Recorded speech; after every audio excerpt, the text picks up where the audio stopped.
We welcome you to Red Wilson Field, the home of the Yarmouth Dennis Red Sox. The Wareham Gateman travel to take on YD for the first time this season. With Alex Feuz, I'm Cameron Ezeir. Well, the conditions aren't that great. There's a tent over us, and above the tent is cloudy skies and a chance of precipitation and maybe thunder in a couple of hours. Big reason why YD moved up the game 15 minutes. So it's a 4:45 start. Right now it's 4:31, so set in about 14 or 15 minutes. But focusing on baseball, Alex, this is a Wareham team that's lost 3 in a row. And that's after 2 consecutive wins where it seemed like Wareham, the offense was getting it going. The pitching was back to the pristine form that we expected it at.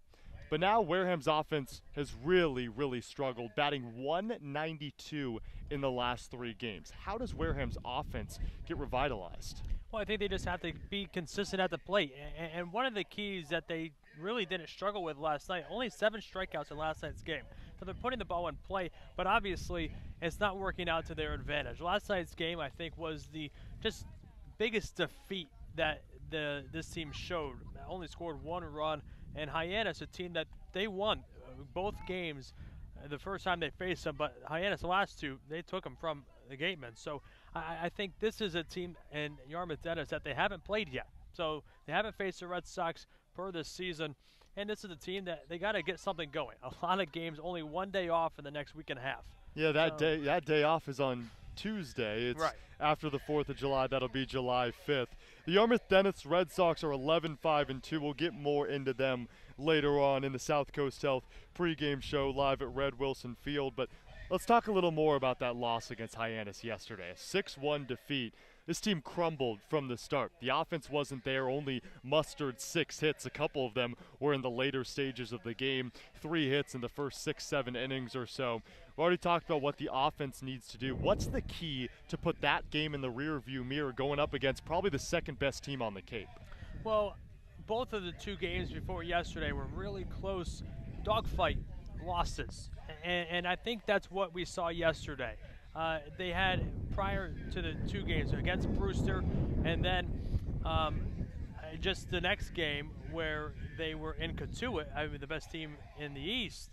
Those games, the Gateman had huge opportunities to take them, and I bet they wish they did, but they didn't. And then yesterday, you kind of just saw the defeat. I think that's why when you're in so close competitive baseball games, you get a little tired. So I think that's ultimately what yesterday was. It is hard to play competitive baseball every single day. Yeah, well, it's not hard. It's impossible. You can't play competitive baseball every single day. The best teams in baseball do lose. And Katuitt, they've really been the biggest put-together team we've seen this season, and they've yet lost a couple of games. Just a couple, though, only 2. But still, so I think this is where the key is. Obviously, the Gatemen have really wished to have won in the last couple of days, but the biggest loss they had was only by 4 runs. Yeah, well, we'll talk a little more about this matchup after the break when the South Coast Health pregame show returns.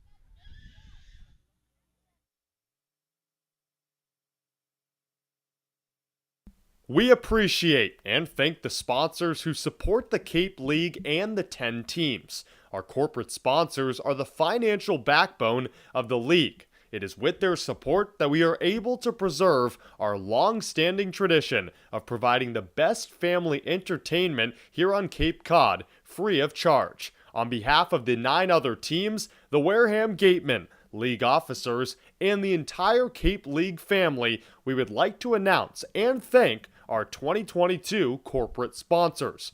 With much appreciation, we recognize the Yawkey Foundation, Gibson Sotheby's, Curry College, the 99 Restaurants, Coca-Cola Bottling of Cape Cod, Badger Sport, Zephyr Hats, Cape Cod 5 Cents Saving Bank, Milton Cat, Mosquito Marys, Massachusetts State Lottery. We will be back to you in the next inning for the second half of this outstanding list of loyal sponsors.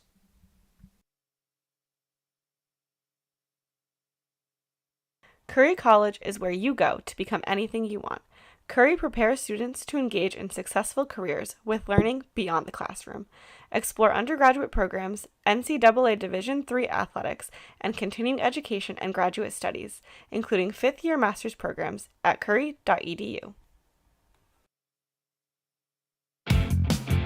Mosquito bites and ticks. No, yikes! When the bugs get scary, just call Mosquito Mary's 866 Ask Mary or visit us at mosquitomarys.com.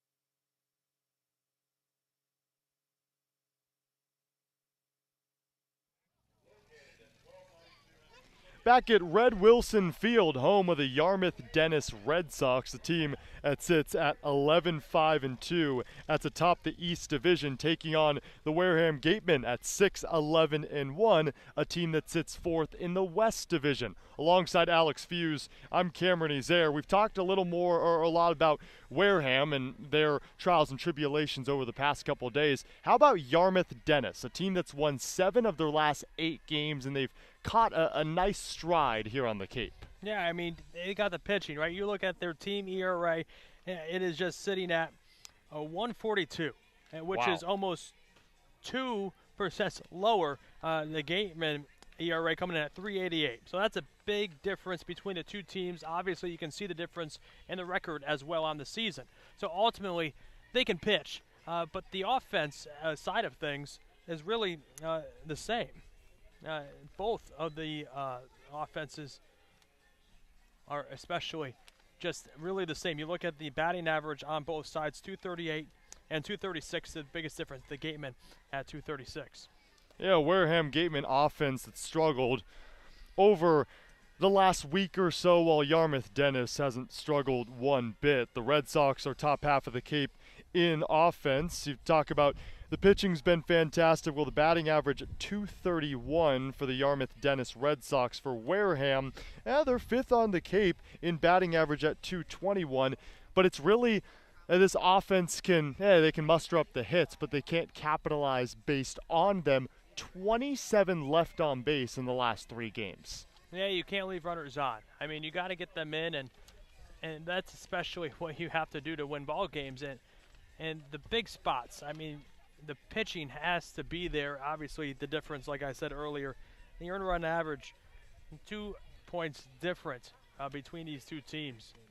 Pitching win ball games. Yeah, well, we'll break down the lineups for the Wareham Gateman and the Yarmouth Dennis Red Sox, starting with the visiting Gateman. Jack Hausinger leading off for what feels like the first time in a long while. He's gotten a couple days off, but he's back in the starting lineup, and he's back at the leadoff spot for the 6-11-1 Wareham Gateman. He's playing left. That's a first. Hogan Windish in center for the 3rd consecutive game. He's hit safely in 15 of the 18 games this summer. He's been phenomenal. Alan Roden is in right for consecutive games. Max Anderson in the 4-hole. So Harvey Shapiro still flip-flopping Roden and Anderson at the 3 and 4 spots. So Anderson will play at the hot corner at 3rd. Carter Graham, who still is hitless on the summer in 2 games, playing at 1st. Behind him, Ryan Campos, the designated hitter. Brian Padilla out of UConn, the 2nd baseman. Blake Wright is inserted back at short out of Clemson. And Peter Burns will be catching and calling the signs for the starting pitcher, Jonathan Brand,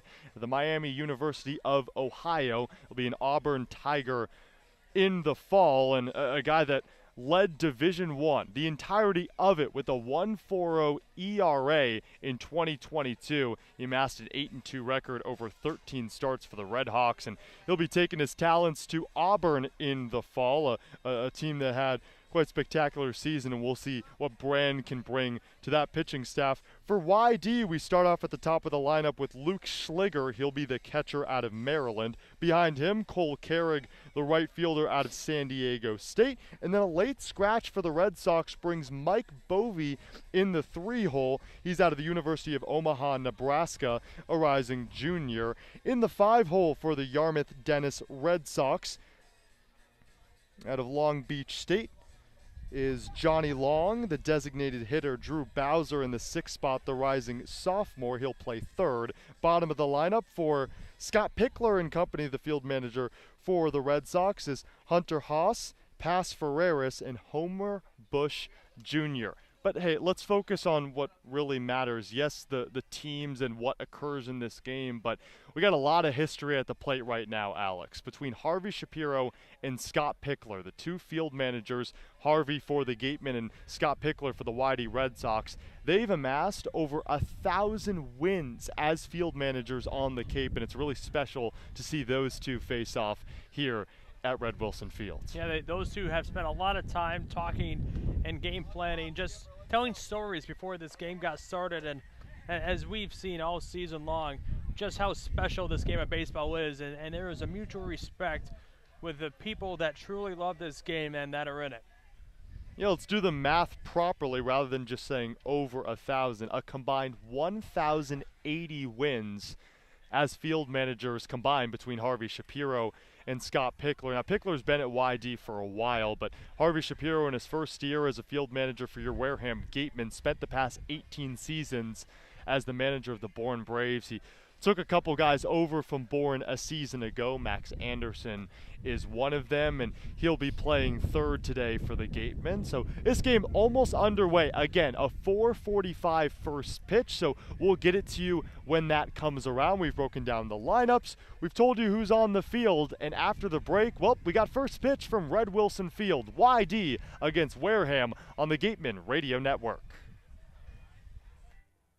Each and every game here at Spillane Field is made possible by our sponsors. Let's take a moment to recognize Gateway Tavern, Coastal Orthodontics, Fairway Financial, Joanne Stevenson, Sullivan Wine and Spirits, Deb Levesque Massage Therapy, the Law Office of Mark Deshays, Office Technology Group, J&M Baseball Academy, South Coast Health, Minkle Boys Catering, 80 Makepeace, Reed Custom Soils, Soft as a Grape, Bay Motor Inn, Point Sign, Wareham, Sipicon and Dartmouth Week, Cranberry Self Storage, Village Signs, the Law Office of Lang, Exaferris and Bullard, Reedy, Kiernan and McNally LLP, Robertson's GMC, Effie's Homemade, Wareham Country Market, the Wareham House of Pizza, Robbery's Tree Service, Patty Wild, Onset Bay Association, Select PT, El Mariachi, Water Whiz, and Cool Cone. Thank you once again to our sponsors of your Wareham Gateman.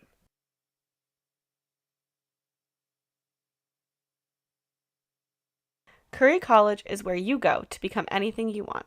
Curry prepares students to engage in successful careers with learning beyond the classroom. Explore undergraduate programs, NCAA Division III athletics, and continuing education and graduate studies, including fifth-year master's programs at curry.edu.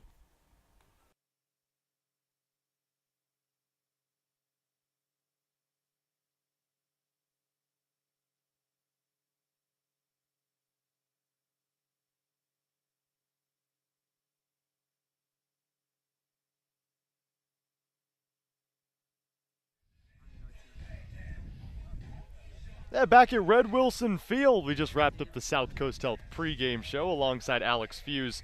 I'm Cameron Ezeir. First matchup of 2022 between the YD Red Sox and the Wareham Gatemen. YD has won 7 of their last 8, while Wareham has lost their last 3. Starting on the mound for the YD Red Sox is Jared Lyons in his 4th outing for the Red Sox this summer out of George Mason. Now, he did graduate and he is committed to the University of Virginia in the fall, but many believe that he'll be drafted after his phenomenal past couple of outings here on the Cape, and we'll see if it continues into today. A total of 15 innings of work, has yet to give up an earned run, only given up 5 hits.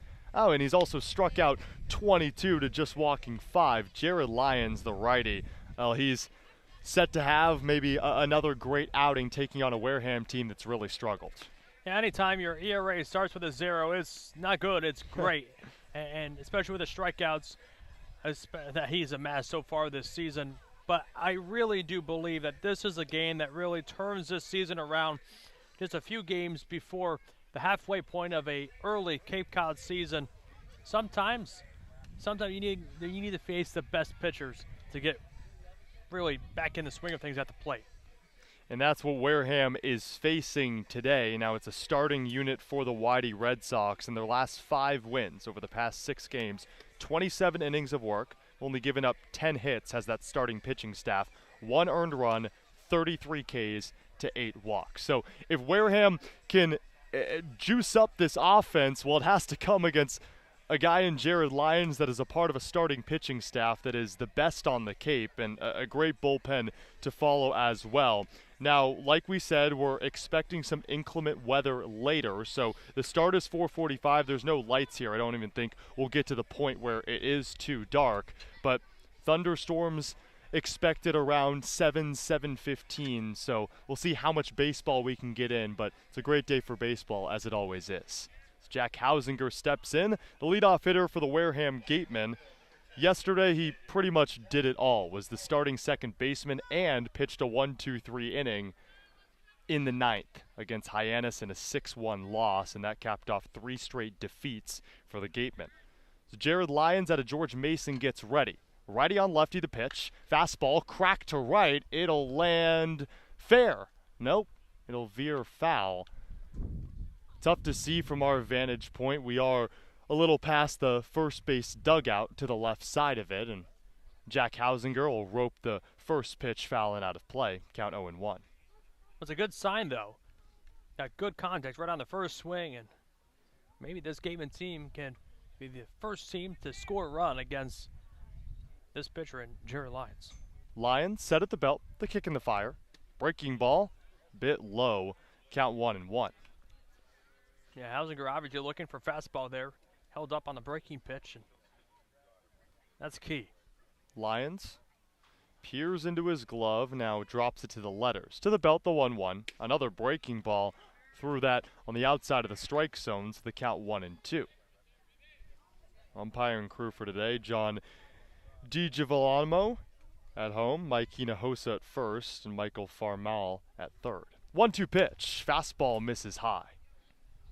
Way above the glove of the catcher Luke Schliger. The defensive alignment for the Whitey Red Sox from third to first, Drew Bowser. Hunter Haas, pass Ferreras. Michael Bovey at first. 2-2 from Lyons. Breaking ball, popped up into foul grounds. Bovey moves back, it'll fall foul. Count stays 2-2. Hogan Windish on deck, was 1 for 4 with a ribby yesterday, and he's been one of the most consistent hitters, always finding himself in that 2 spot in the lineup. So Hausinger trying to just do a job, get on base, and set up Windish to try to get something going here in the first. Hausinger at Ezeir. 2-2 pitch.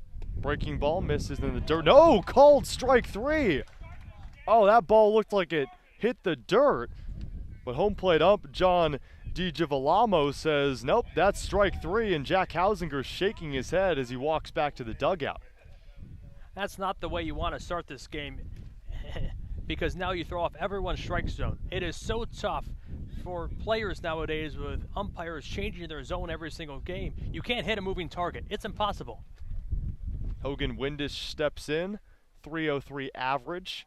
First pitch from Lyons, down in the dirt. Count 1-0. Jack Hausinger strikes out looking. Hogan Windish steps in. He's hit safely in 15 of the 18 games he's played on the Cape. Righty on righty, 1-0 pitch. Fastball swing and a miss. Big hack from Hogan Windish. Count 1-1. Hogan Windish out of UNC Greensboro, fresh off a Conference Player of the Year nod in the spring. Lyons gets set, drops to the belt. 1-1 delivery. Elevated fastball misses near the neck area of Windish. Rocking the dark blue jerseys with cranberry light colors for the letters and the numbers. Breaking ball misses outside. Windish ahead of the count, 3-1.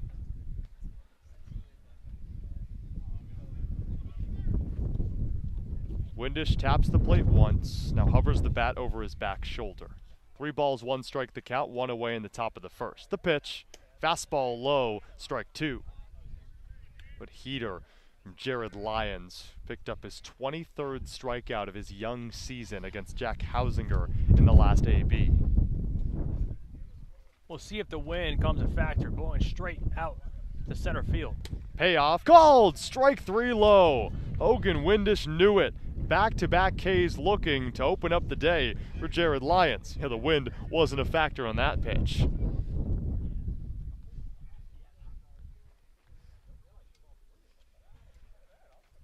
Now Alan Roden steps in out of Creighton, led the Blue Jays in batting average, .387 in the spring. So righty on lefty matchup.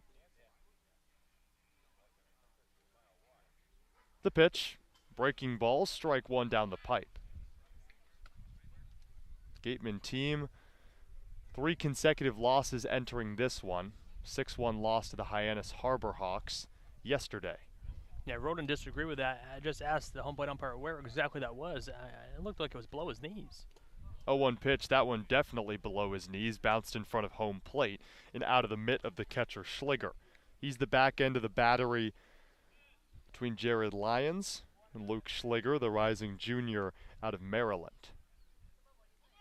Lefty Roden gets set. 0-1 pitch.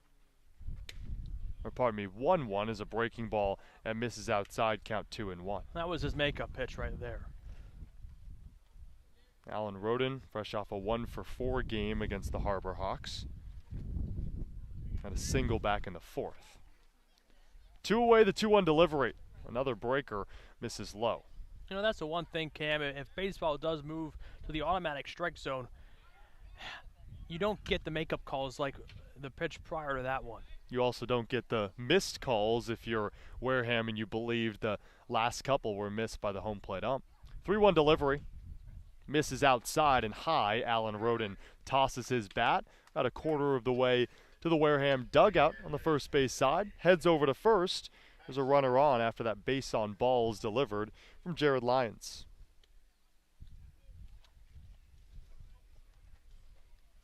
Roden at first, stepping in Max Anderson. These two flip-flopped in the 3-4 spots in yesterday's loss against Hyannis. Anderson was the 3-hole hitter. He's the 4-spot hitter today. 2-out pitch, fastball bounces in the dirt. Wareham 6-11-1 on the season, a team that hasn't been able to scrap across 2 consecutive wins more than twice. They've had a 3-game losing streak, a 4-game losing streak, just a team trying to find a rhythm. 1-0 pitch, fastball, smoke to right, moving to his right, making the catch Homer Bush Jr., and that retires the side. So we're through the top of the first and we head to the bottom half. We'll see the YD Red Sox offense, 3rd best batting average on the Cape, after the break. You're listening to Wareham Gateman Baseball on the Gateman Radio Network.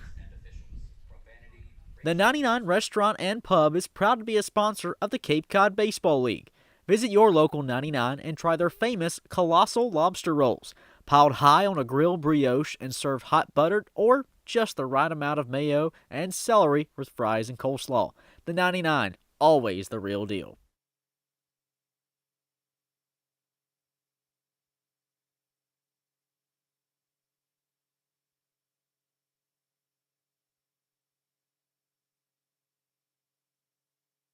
The Wareham-based 80 Makepeace Company, founded in 1854, is the world's largest cranberry grower and the largest private property owner in eastern Massachusetts. The company supports organizations like the Wareham Gateman and projects like the outdoor cranberry bog classroom that you may have passed on your way in. Visit admakepeace.com to learn more.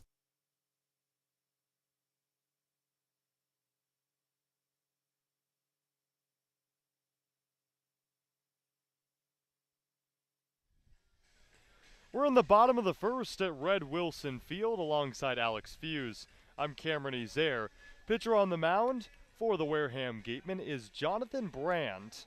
Be heading to Auburn in the fall after an ERA crown for the Red Hawks of the Miami University of Ohio. A 1.40 ERA for Jonathan Brand this past spring. Returning to the Cape Cod Baseball League. And Alex, this is a pitcher that a lot of Gateman fans should be excited about. 8-2 record this past spring, 13 starts for the Red Hawks. More importantly, it's his 4th outing on the Cape this summer. Went 5 strong, giving up just 1 hit of scoreless baseball, striking out 5 against Bourne day after opening day. Followed it up a week later in a game against Chatham. He did give up 2 earned runs off a homer over there in Chatham. Gave up 5 hits in 4 innings of work. And on the 26th of June against Harwich in a doubleheader, 3 innings, 5 hits, 4 runs. So a player that in his last 2 starts hasn't been as good as maybe expected as he was in his first start against Bourne. And he'll have to deal with a YD Red Sox lineup, one of the best on the Cape. Luke Schliger out of Maryland steps in. Fastball delivered outside and high. The count 1-0 to Schliger, the rising junior.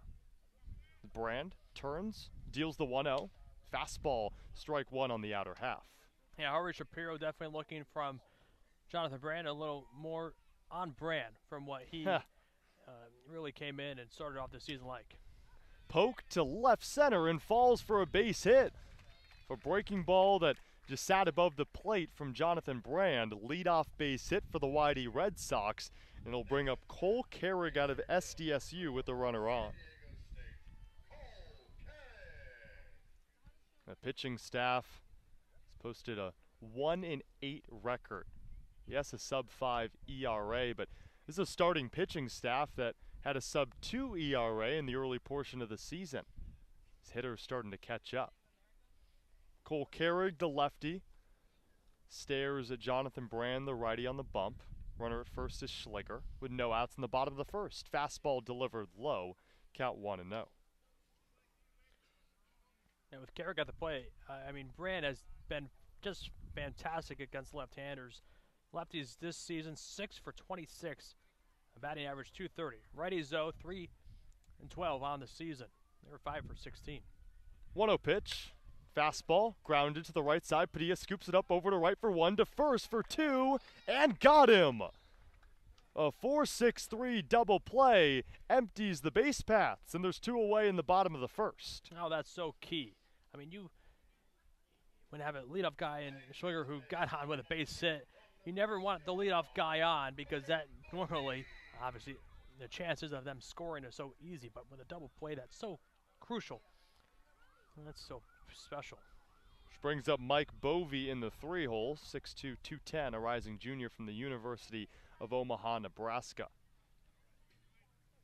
He's 2 for 15 over his last 6 games, takes a strike low.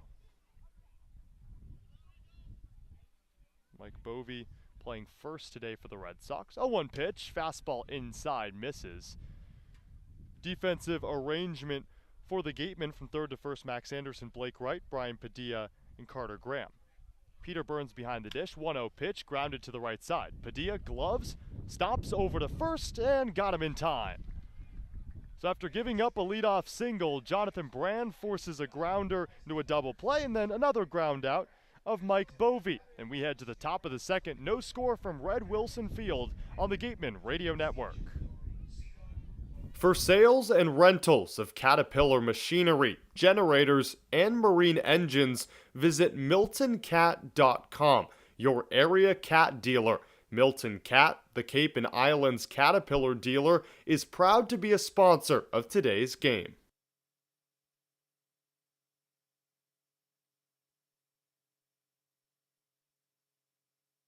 Mark Deshays has been practicing law in southeastern Massachusetts for over 30 years. His primary focus is on all aspects of real estate law, including residential and commercial real estate transactions, commercial leasing, land development, land use and zoning law, and land conservation matters. If you need representation, call now at 508-993-2300.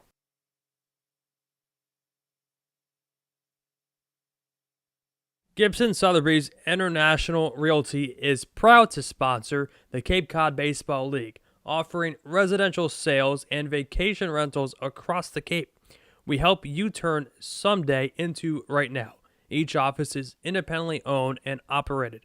Sotheby's International Realty is a registered trademark.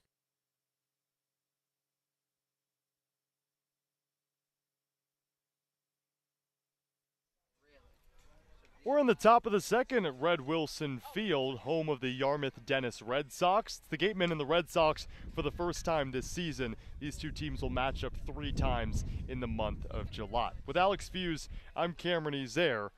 Wareham got a base runner courtesy of a walk to Alan Roden back in the first, but a pair of strikeouts and a flyout allowed Jared Lyons to get out of the first unscathed. Now stepping in, the 5-hole hitter Carter Graham to lead off the second out of Stamford. 9 plate appearances in the last 2 games. Made his Cape League debut a couple days ago, but he is 0 for 8. Breaking ball misses in the dirt. Almost 5 feet in front of home plate, got away from Lyons. Gateman got to get something going here in the second. Righty on righty. Lyons, the kick in the 1-0, breaking ball. Just misses inside. Count 2-0. Jared Lyons out of George Mason. Already mentioned that he graduated and is committed to the University of Virginia. Be heading there in the fall. Lyons gets set, the 2-0 pitch. Another off speed, misses inside. So Carter Graham ahead of the count, 3-0 for an 0 for 4 day yesterday in the loss against Hyannis. He's now 0 for 8 on the young Cape Summer, but did draw a walk against Catuit a couple days ago. 3-0 pitch. Fastball strike, clips the inside corner. Yeah, didn't have the green light on that one. Thought maybe he would, obviously. A home run hitter out of Stanford. Led the Pac-12 with 22 home runs. 3-1 pitch, fastball, popped up into deep right field. Bush ranges to his right, camps under it, makes the grab, 1 away. That's back-to-back flyouts issued by Jared Lyons out to right. And there's 1 away in the second, brings up Ryan Campos. Righty on lefty matchup. Campos out of Arizona State just wrapped up his redshirt freshman season. Made a huge impact for the Sun Devils. Hit a team high 357. Harvey Shapiro moving him down in the lineup, typically leading him off in recent games. Lyons the pitch, swing and a miss at an elevated fastball. So Ryan Campos 3 hits in his last 5 games. One point in the season, he sported a 300 average. It's dropped to 222 on the Cape. 0-1. Swing and a miss. Another big hack from Ryan Campos. Jared Lyons ahead of the count, 0-2. Yeah, his fastball obviously working, which is what really has credited him not giving up any runs so far this season. And that's in a total of 15 innings of work. 0-2 delivery. Fastball misses in the attic, way high. Leaping off his pads is Luke Schliger, catcher for YD. Yarmouth Dennis team has won 7 of their last 8. Looked like the best team on the Cape outside of Catuit. 1-2 delivery, fastball, smoked to the right side off a 1-hopper. It's picked up by Bovey, races out Ryan Campos on the bag. There's 2 away. Great job by Bovey. Was able to stay in front of it. And obviously right near the first base bag, able to, Campos. Not too much speed. 2 away in the top of the second, gives way to Brian Padilla out of UConn for failing to pick up a hit in his first appearance on the Cape. Now garners a 5-game hit streak. The 2-out pitch from Lyons. Foul tip into the glove of Schliger, strike 1. Brian Padilla in yesterday's loss to Hyannis had a single, but was 1 for 4. 0-1. Fastball high, count even. Yes, a small sample size, but Brian Padilla does lead this team in batting average at 400. 6 for 15 in just his 7th Cape game this summer. 1-1 pitch. Fastball dots the bottom of the strike zone. Count 1-2 with 2 away in the top of the second in a scoreless ball game between the Red Sox and the Gateman. Lyons, his eyes just a bit over his glove. He's fidgeting with the ball, drops to the belt, turns, deals the 1-2, fastball high above the strike zone. Yeah, this is a game that the Gateman really can't be too selective of which pitches they take or swing at. This is the guy that you got his attack. 2 balls, 2 strikes the count, 2 away in the top of the second. Scoreless ball game. 2-2 pitch. Fastball fouled back in our direction to the right side. Yeah, player in Jared Lyons, 24 strikeouts now after he recorded 2 today. So he's got to pick out your pitches. Can't be too selective though. 2-2 delivery. Breaking ball misses in the dirt and outside. Full count to Brian Padilla. Only walked once this season. Lyons gets ready. The payoff. Another breaking ball misses high. Didn't break enough on the tailing end. Brian Padilla draws the second walk of the night off of Jared Lyons. And here's Blake Wright. Harvey Shapiro moving him down in the lineup and just trying to get him started again. I think this is a key spot for him. Batting eighth, a little less pressure on him at the plate, and this is a player you really got to get started again. 3 hits in his last 3 games. Runner at first, 2 away. Opening delivery. Breaking ball flirts with the inner half, called strike 1. Blake Wright has yet to bat out of the 8 hole, and he's doing so today. Seen action in the 1 spot, 3, 4, 5 as well. It's a righty on righty. Blake Wright out of Clemson. Is that short today? 0-1 pitch. Fastball way high. Gets away from Lyons. Yeah, Lyons has been all over the place, but yet still effective. For a player in Jared Lyons that entered today with just 5 walks and 3 outings on the Cape, he's already walked 2, 1 in each frame. Looks off at first, throws it that way. Padilla slides in safely. Quick check on Brian Padilla for a Gateman team that doesn't steal many bags. Only 7 on the season. That's last in the Cape League. The only team in single digits. Lyons checks on Padilla, the tag, in time. Wow. Jared Lyons. Oh, he telegraphed that one, threw it over to first, and Brian Padilla couldn't slide back safely in time, so Blake Wright will jog back to the dugout, and he'll be the leadoff hitter in the top of the 3rd. But before we go there, we'll head to the bottom of the 2nd through 1.5. No score between the Red Sox and the Gateman Radio Network.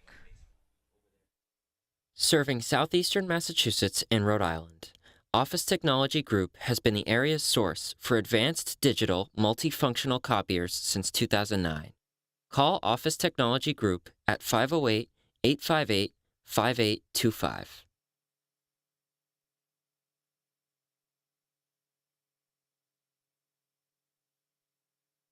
Summer is here, and we are finally back to enjoying all our favorite outdoor activities. As temperatures rise, so does the risk for unexpected injuries. South Coast Health Urgent Care Centers are open, safe, and here to provide the care you need when you need it. Our 7 locations are open 7 days a week, 8 a.m. to 8 p.m. Monday through Friday, and 9 a.m. to 5 p.m. on Saturday and Sunday. Walk-ins are welcome, and having a South Coast Health physician is not required. Visit southcoast.org/urgent care to check wait times and reserve your spot today.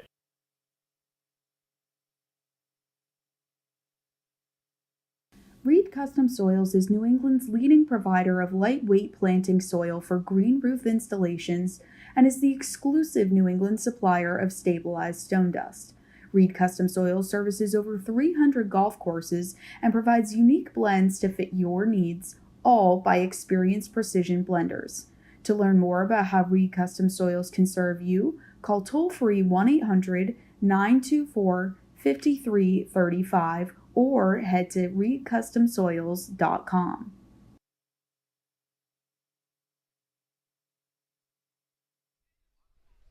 We're in the bottom of the 2nd. Jonathan Brand back on the mound for a 2nd inning of work. With Alex Feuz, I'm Cameron Ezeir at Red Wilson Field here in South Yarmouth, Massachusetts. At the plate for the Red Sox is the 4-hole hitter Caden Connor, righty on lefty, fastball down the pipe, count 0-1.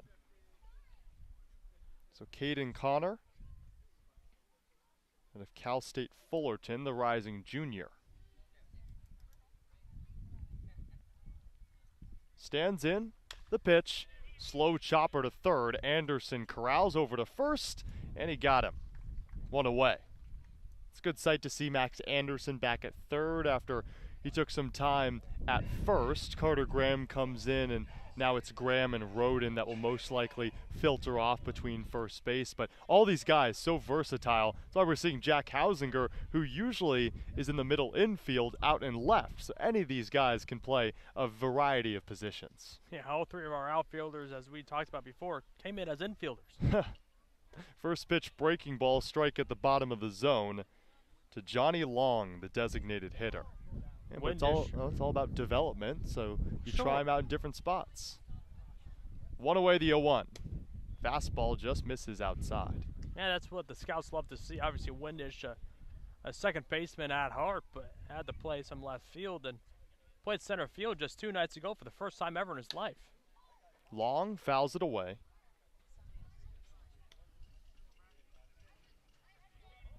Johnny Long, Long Beach State, rising sophomore. Righty on righty, 1-2, swing and a miss. Strikeout for Jonathan Brand, his first, and there's 2 away in the bottom of the second. So far, so good from Brand. That's what's so crucial. You got to keep this game close, especially already being out hit. Obviously, only 1-0, but still, with the offense struggling, you got to keep this game close. Fastball fouled back. Drew Bowser, a part of a YD Red Sox offense that's not struggling. Third on the Cape in batting average in the last 8 games, batting .238. They've won 7 of those last 8. This is a team completely revitalized itself after starting the season 0-3-1. They're now 11-5-2. Drew Bowser at the plate out of Stanford, the rising junior, 5'10", 220. 0-1, swing and a miss. Breaking ball low. 2 away in the bottom of the second in a scoreless ball game. No balls, 2 strikes the count to Drew Bowser. 0-for-3 performance in the win against Orleans yesterday. 0-2. Jonathan Brand paused in his windup. The count's 1-2. Drew Bowser, last 14 games on the Cape with .322 average. 1-2 delivery. Bouncer to second. Padilla throws over to first in time. And a 1-2-3 for Jonathan Brand, as easy as it gets. Through 2, no score between the Red Sox and the Gatemen. We head to the top of the third on the Gateman Radio Network. Soft as a Grape has 10 retail locations on Cape Cod. So even when you're cheering on your Gateman at any away games, stop into a Soft as a Grape store for the best Cape Cod products. No trip to the Cape is complete without a trip to Soft as a Grape.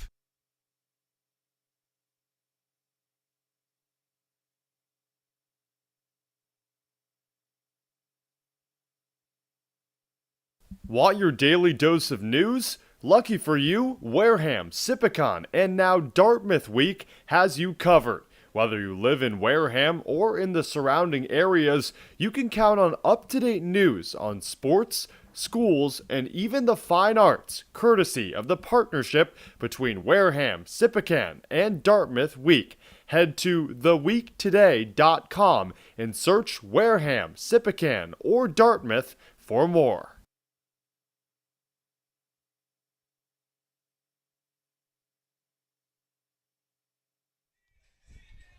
We venture into the top of the third. No score between the YD Red Sox and the Wareham Gatemen, 2 teams in complete opposite positions in terms of their rankings based on record. The Wareham Gatemen 6-11-1, 4th in the West Division. The YD Red Sox 11-5-2. They sit atop the East Division alongside Alex Feuz. I'm Cameron Ezeir. It'll be 8-9-1 for the Wareham Gatemen and Blake Wright, Peter Burns, and Jack Hausinger. Leading things off with Blake Wright, who actually ended the last offensive frame for the Gatemen, but he was stagnant at the plate as Brian Padilla was thrown out at first. Blake Wright stands in. Right foot and then left into the righty batter's box. Lyons gets set. Here's the opening offering. Fastball. It's looped to left center and falls. Base hit for Blake Wright. That's now 4 hits in his last 4 games, and the Clemson Tigers at first with the first base hit of the day for the Gateman. We'll see if PD can get something going here. Obviously a big leadoff hit from Blake Wright. Peter Burns steps in. The lefty batting .143 on the Cape season, only 3 hits. Righty on lefty, runner at first is right, no outs in the top of the third. Fastball swings at the first pitch, pops it to right center, drifting right, making the catch Bush, 1 away. So Peter Burns swinging at the first pitch and flying it out. There's 1 down in the top of the third. The order is flipped to Jack Hausinger, who struck out looking in the first. Hausinger steps in out of Ezeir. He's playing left field for the first time this season, a post that is occupied by Hogan Windish for a majority of the year. Righty on lefty. Hausinger 1 for his last 15. Runner at first and 1 away. First pitch, fastball missed near the knees of Hausinger. Jack, like I mentioned, he used to be a .300 hitter, and his past couple games have dropped his average. Also hasn't drawn that many starts. But he's back in the starting lineup today. Lyons looks off at first. The pitch, breaking ball. Hausinger almost a check swing, but it's a strike anyway on the inner half. Yeah, Hausinger was at second base last night, but late in the game, Harvey Shapiro needed another pitcher and appeared on the mound and worked the only 1-2-3 inning by a Gateman pitcher. Lyons checks on right at first. And I joked with him today. I'm like, "Are you starting today?" And he's like, "I don't think my back can take it." I don't realize after you're at the plate and in the infield and now the outfield for so long, you get on the mound, it's a completely different animal. 1-1. Breaking ball. Smoke to the right side, foul. That's why you don't realize just how special it is what like a guy like Shohei Ohtani can do. You see so many two-way guys go into college baseball and try to do what the great Bambino did and now what Ohtani is doing, but it is so tough because you got to worry about pitching but also hitting, and it's just so hard to be great at both. 1-on-1 away. Lyons looks down, now over his shoulder, the 1-2. Fastball. Skied to third. Calling everyone off. Bowser makes the grab. 2 away. It's so special what a guy like Shohei Ohtani is doing to revolutionize the game, and something I think baseball really needs, knowing that you look at the rest of the sports and maybe the outside excitement of baseball hasn't really been there, but Ohtani is bringing some life to the game. He's proven that you can do it the biggest stage and you can be on the mound, be at the plate, be an all-star starter. Can do it at a high level. Runner at first, Blake Wright, after a leadoff single. 2-out pitch to Hogan Windish. Elevated fastball misses. A player in Hogan Windish, who homered for the first time this season just a couple days ago, now enters this game after hitting safely in 15 of his 18 games on the Cape. 1-0 delivery. Breaking ball. Called strike on the inner half. And a low strike call on Windish. Leads the team with 20 hits. He's been taking advantage of the entire strike zone, whether it be manufactured by a new umpiring crew or set standard as we know it. Runner at first, 2 away, top of the third, 1-1 pitch. Breaking ball misses low. Scoreless game at Red Wilson Field. Neither team scored in the first 2 frames. So now we're in the top of the third. Counts 2-1 to Hogan Windish out of UNC Greensboro. Team best 370 average in the spring. In terms of sample size, he's had the best average for this Wareham Gateman team this summer. 2 away, 1 on. Right at first, the 2-1 delivery. Breaking ball slapped away, foul to the left side. Blake Wright to revert back to first. Really impressive to see Hogan Windish dominate ever since day one. Talk about the adjustment period, playing collegiately and then coming to the Cape. metal bats to wooden bats, whatever it may be, just a different environment. But Windish, he's been great since the first day he's been playing on the Gateman team. 2 outs in the top of the third, no score, 2-2. Chopped foul to the left side. Windish fights it off. Count stays even. Blake Wright getting his steps in. He's raced off to second both times off contact applied by Hogan Windish. Retreats back to first base after a leadoff single, and Jared Lyons able to fly out Peter Burns and pop out Jack Hausinger. Don't want to leave the lead runner on. His team has already left one on base. That was back in the first. 2 balls, 2 strikes the count. Lyons checks on right. He's already picked off one runner. Might as well keep trying it. They're walking 2. The second batter he walked Brian Padilla. A little antsy off of first, and Lyons, great pickoff over to the bag. Both teams with 1 hit on the early game. 2 away. Lyons get set. 2-2 home. Fastball. Skied. Deep left center field. Moving back at the wall. Carrick. He leaps. It's out of here! That ball carried in the airstream. And it's the second homer of the season for Hogan Windish. The Wareham Gateman taking early advantage. 2-0 in the top of the third. Now off the bat, it looked like it was either a flyout or was going to sky far out of here. Well, the latter option it was to be as Hogan Windish goes yard for the second time this week, and the Gatemen lead the YD Red Sox 2-0. Well, the Gatemen are 3-4 on the season when they hit a home run, and with an early 2-0 lead, just trying to keep the pressure on. And now the scoreless streak is now gone for Jared Lyons. Breaking ball in the dirt to Alan Roden. He previously pitched 17 innings without giving up a run or an earned run, but missed a pitch to Windish, and Hogan took advantage. Skied one to left center. That one flew out of here. 2 away, the 1-0 to Roden. Attacks, fights it off to the right side, foul.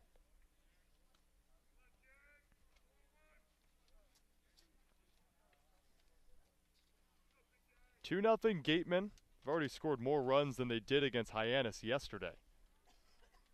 Lyons, who had a blank ERA entering this game, that'll spike. 1-1 delivery. Breaking ball hits the front foot of Alan Roden.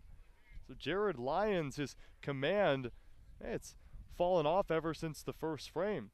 Entered this game with only 5 walks. He's already walked 2 today.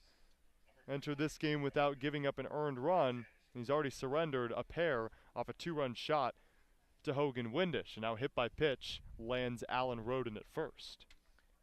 Yeah, with the wind blowing out to center field and just to center field, the dimensions 352 to dead center field, so it's kind of a bandbox here in YD, so you got to be careful when you're on the mound pitching here. Oh, bandbox. Huh, nice word. Like I've never heard it before in the game of baseball. Really? Yeah, never. Maybe I'm in the minority. Oh, it's a term like for a small ballpark. Yeah. Huh? Well, I'll take my post in the minority of those who don't know the word bandbox.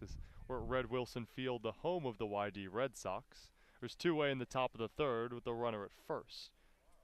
Pitch to Anderson misses high. For a single to Blake Wright, a pair of outs for the Gateman, forced by Lyons. 2-run home run to left, and then a hit by pitch, and there's 1 on. It's 2-0 Gateman. Lyons looks off at first. The 1-0 delivery. Fastball misses in the dirt.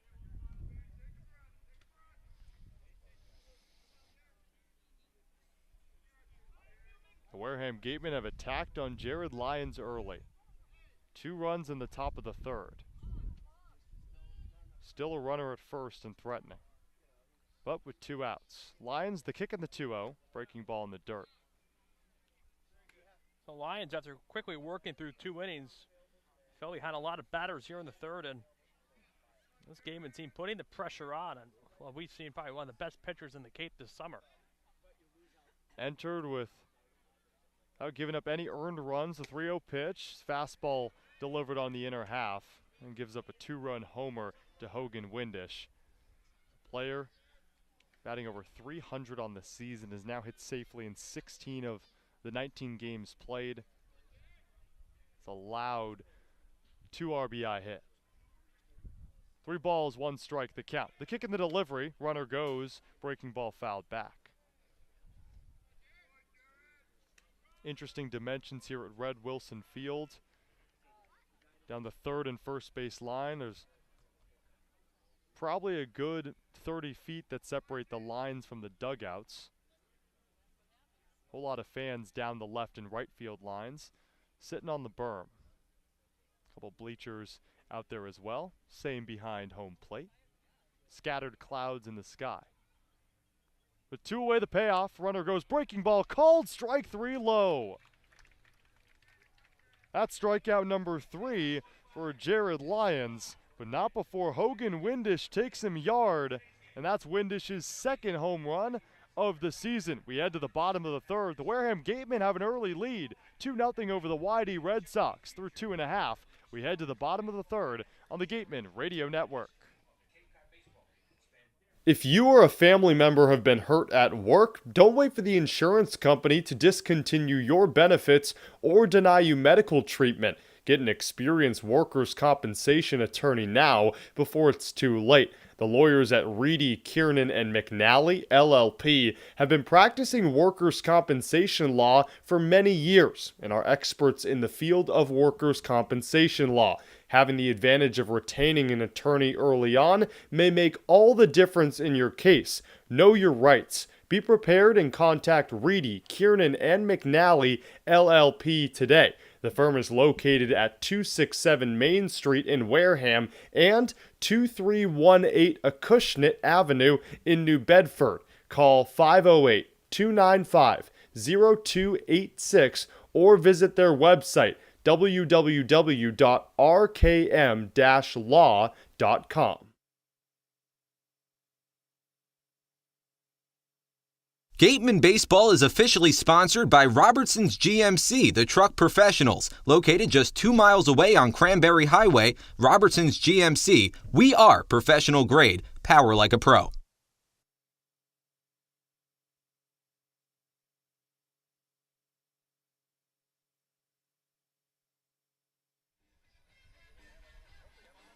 Through 2.5, it's Gateman 2, Red Sox nothing at Red Wilson Field in South Yarmouth, Massachusetts. Alongside Alex Feuz, I'm Cameron Ezeir. A Hogan Windish 2-run bomb in the top half of this inning separates these two teams. Jonathan Brand on the mound in his 3rd inning of action. He'll deal to the bottom of the order, starting with Hunter Haas of Arizona State. Grounds it to first base off a 4-hopper picked up by Carter Graham, jogs over to first, and there's 1 away. So Hunter Haas swinging at the first pitch, and he is retired, which brings up Pass Ferreras. Might be one of the best names in the Cape League in terms of first names. Pass. 5'10", 175, a rising junior from Western Carolina University. 2 for 17 in his last 5 games. Batting only 156 is the righty. In the 8-hole to face Jonathan Brand.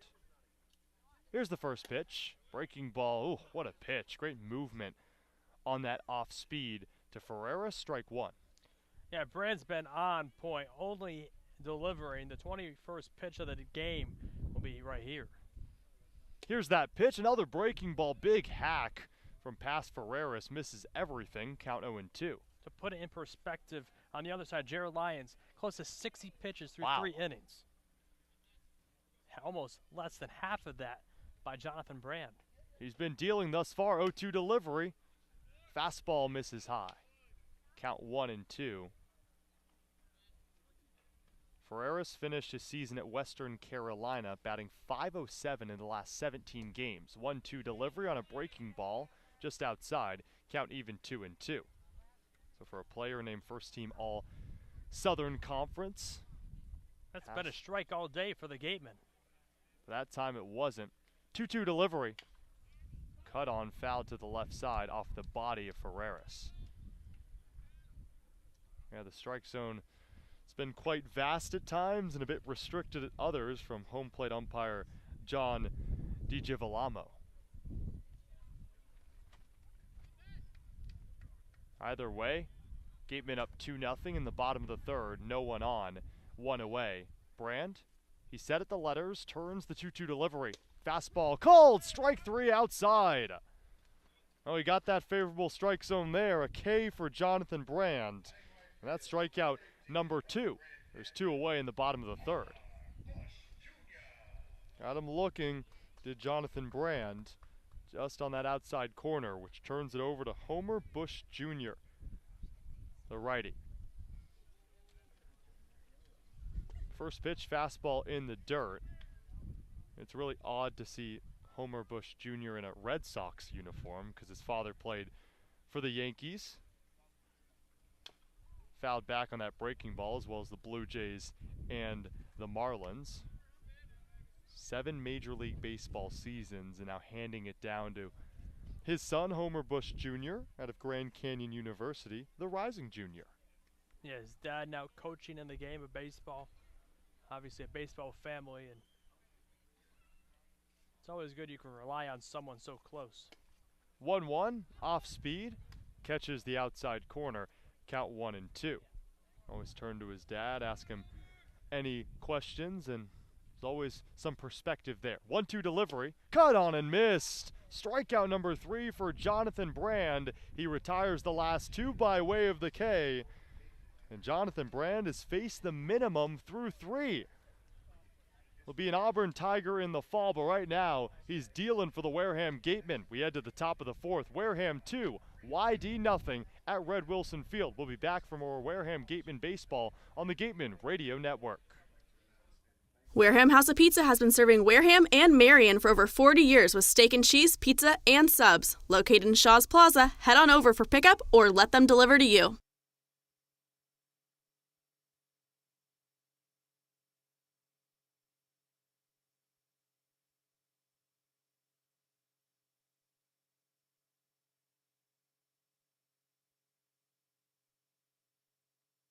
After the game, visit El Mariachi on Main Street for the best Mexican food in Wareham. The cantina provides a delicious late-night snack accompanied by fun cocktails.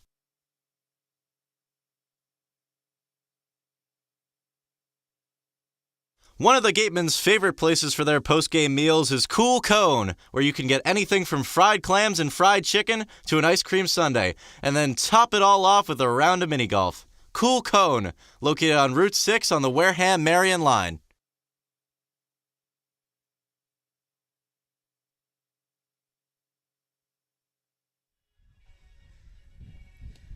We're in the top of the 4th.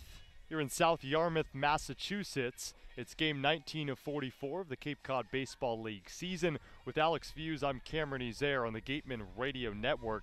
Jared Lyons on the mound for his 4th inning of work after giving up a 2-run shot in the top of the 3rd to Hogan Windish. The first earned runs he surrendered this summer. He previously had pitched 17 straight innings without giving up an earned run. The good thing for the Wareham Gateman offense, although the batting average sits at .221, which is respectable, top half of the Cape, against righties .236, and they're taking advantage. We'll see if Carter Graham out of Stamford can do the same and pick up his first hit of the summer. Opening pitch, line to left, catch is made on the left side of the infield. Hunter Haas there to make the grab. There's one away. Carter Graham has opened up the season 0 for 10. Graham flies out and then lines out. Brings up Ryan Campos, the lefty. So righty on lefty. Campos grounded out to the first baseman, Bovee, who's back in the 2nd. Campos out of Arizona State. Looks the first pitch, cracks that one to deep right field. Back at the wall. It is out of here. Ryan Campos' 2nd home run of the season. First was a grand slam. Well, he'll take a solo shot today. It's 3-0 Gateman over Red Sox at Red Wilson. Ties his season record this past collegiate season in home runs, and who would have thought that he would do that this summer? He's been just really clutch in the big moments, and that's a big insurance run on a pitcher that, again, just gave up his first earned run. It was a 2-run shot by Windish in the third. First pitch to Brian Padilla, fastball in the dirt. You're right, Ryan Campos in his redshirt freshman season this past spring, only 2 home runs. He has just as many in the last week. 1-0, kick in the delivery, breaking ball, called strike 1 on the outer half. And he crushed that ball right off the bat. The right fielder Homer Bush Jr. looked up and he knew he had no chance unless he grew an extra 20 feet. 1-1, bounced in the dirt. Jared Lyons lost a hold of that fastball. Count 2-1.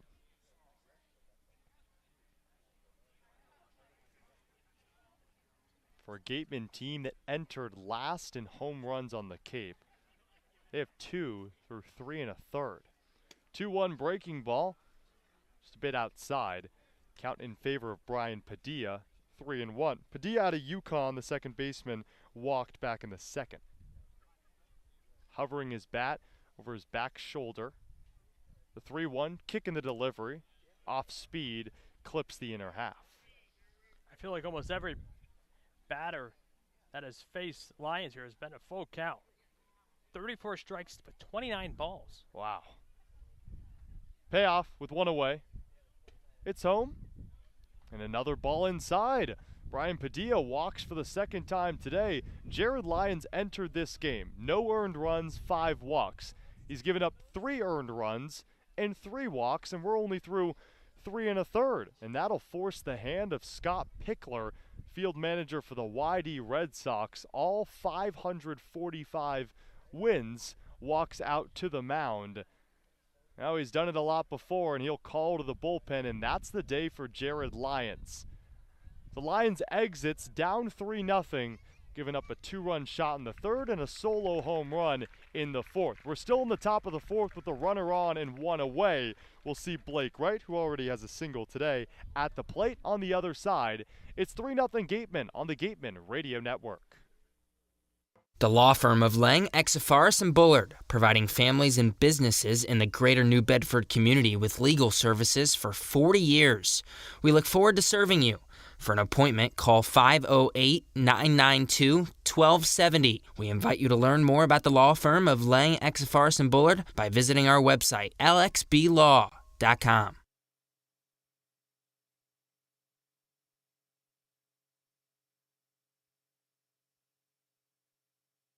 Local craft beer, great food, games, outdoor beer garden, and live music. That's all at Stone Path Malt. Better malt, better beer. Conveniently located across from Wareham Crossing in the West Wareham Industrial Park. Check them out. Joanne Stevenson with Berkshire Hathaway and Robert Paul Properties brings over 21 years of real estate experience to the South Shore and Cape Cod area. The Robert Paul Properties team not only specializes in coastal luxury properties, but proudly serves our veterans in their home search or sell process. Joanne Stevenson is your local, homegrown agent who knows the area and knows the market. Call Joanne Stevenson with Robert Paul Properties for all your real estate needs. Located at 155 Front Street in Marion. Earn a bachelor's or master's degree, complete a certificate, or take a single course through the Division of Continuing Education and Graduate Studies at Curry College. In-person and online classes run days, evenings, and weekends in Milton and Plymouth. To learn more about programs in accounting, business, criminal justice, education, nursing, and more, visit curry.edu.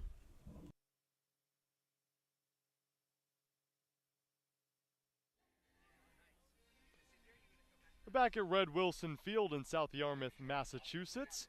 In the top of the fourth, new pitcher on for the YD Red Sox is Bryce Collins out of LSU, just transferred from the University of Arizona.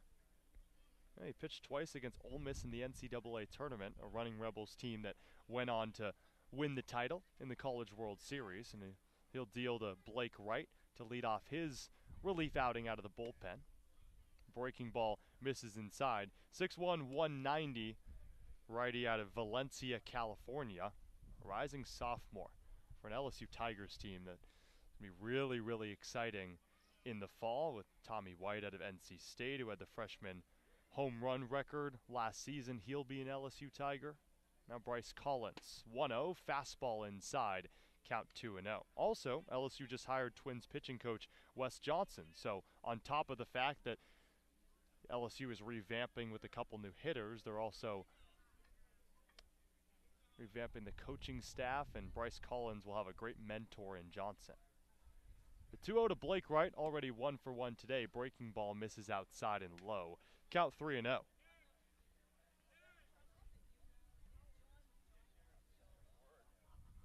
Collins in his second outing on the Cape, an inning and 2/3 and a loss to Katuitt to end June. Gave up a hit, 2 walks, struck out 1, only 8 batters faced. We're on the top of the 4th. First pitch, Bryce Collins misses it low as he walks Blake Wright on 4 pitches. And Blake Wright's on the base paths for the second time today, which gives way to Peter Burns out of the 9-hole. Yeah, this Gateman team really being patient at the plate. That's their 4th walk of the night. And so far, I mean, haven't really turned the walks into runs. It's been the home runs. Doing a little bit of everything so far tonight. Brian Padilla at second after drawing the 3rd walk of the day. Blake Wright at first. Peter Burns, the lefty at the plate, takes the breaking ball low and outside. Ball 1. Peter Burns flew out to right back in the 3rd. A 3rd inning that featured a 2-run home run from Hogan Windish. This a 4th frame. Ryan Campos went yard to right. So it's 3-0 Gateman over Red Sox. Collins the 1-0 delivery. Outside, 2-0.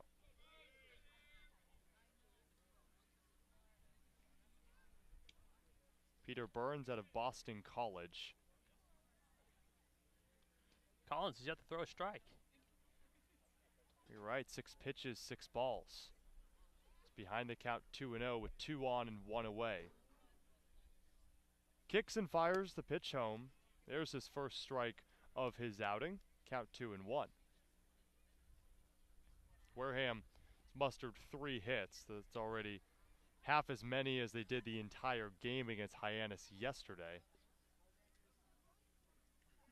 Padilla at second, Wright at first, both with leadoffs. Burns at the plate, 2-1 home. Fastball, strike on the outer half. Peter Burns did not play yesterday. Harvey Shapiro's had a good mix of whether to throw Peter Burns or Ryan Campos behind the dish. He's filtered them off each and every game. That's why Burns is starting today. But Campos is the designated hitter. Count 2-2 with 1 away and 2 on. The pitch home, breaking ball misses in the dirt. So Bryce Collins has struggled early. 4-pitch walk to Blake Wright. Now he's in a full count to Peter Burns. Burns, the senior out of Boston College. 21 starts for the Eagles this past spring. Burns looking to break this game open. Do so with a base hit. 2 on, 1 away in the top of the 4th. 3-2 delivery. Fastball outside. Back-to-back walks thrown from Bryce Collins, and that's the 5th walk drawn from the Wareham Gateman. Bases all juiced up with 1 away in the top of the 4th. It's back-to-back-to-back walks issued by this YD pitching staff after the starter Jared Lyons gave up a solo home run to Ryan Campos. And Hausinger really likes this with the bases loaded. The Gatemen are hitting 300, 6 for 20 when they are loaded. That's a home run, but a 940 OPS. How about that? Alex only 1 out. First pitch to Hausinger, big hack on a breaking ball. He fouled it back. Looking fastball there, thought he had it. Jack Hausinger readjusts his grip. His helmet as well. Pushes down on his head and gets ready for the 0-1. Bases loaded in the top of the 4th. Gateman up 3-0. Kick in the fire. Another breaking ball. Off speed misses outside. Jack Hausinger 0 for 2 on the day. Strikeout in the 1st. Popped one out to the third baseman Bowser in the third. But is now dealing the bases loaded. All on base courtesy of walks with one away. 1-1 home. Off speed in the dirt. So Bryce Collins seems to be relying heavily on off-speed pitches and hasn't worked out for him so far. 4-pitch walk to Blake Wright. It worked to count full, but then walked Peter Burns on the next pitch. Count 2-1 to Hausinger. Righty on lefty. 2-1 pitch. There's that fastball in the dirt. Bounces into the padding of the catcher Schliger. The wind is blowing now from left to right. Prior to this game, it's from home plate out. Allowed Hogan Windish to homer in the third. Ryan Campos followed it up with a home run of his own in the fourth. It's 3-0 Gateman. Bases loaded, one away. Head of the count, Hausinger 3-1. Here's the pitch. Fastball. It gets away from the catcher Schliger, but it won't matter anyway. As Brian Padilla comes home, that was the fourth ball. And now 3 consecutive walks forced by this Wareham Gateman team, and it's 4-0. Scott Pickler, the early pull of Bryce Collins as he entered this game. He threw double-figure pitches, most of them balls, walked 3 batters. It's 4-0 in the top of the fourth. Fails to record an out, and that'll be the end of his day. We'll tell you who the new man is on for the YD Red Sox on the other side on the Gateman Radio Network. T-Mobile is proud to sponsor the Cape Cod Baseball League. T-Mobile is committed to serve those who serve, and that's why they go above and beyond for our active duty military and veterans. Visit your neighborhood T-Mobile store or T-Mobile.com to learn more.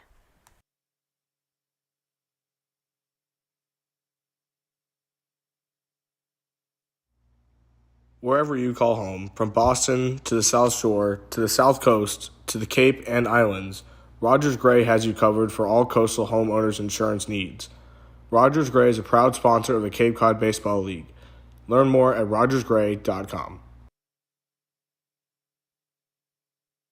Milton Cat is proud to support the Cape Cod Baseball League. From paving and landscaping to recreational boating and facility management, Milton Cat has the right equipment, parts, service, and technology to keep you working. Visit miltoncat.com to learn more.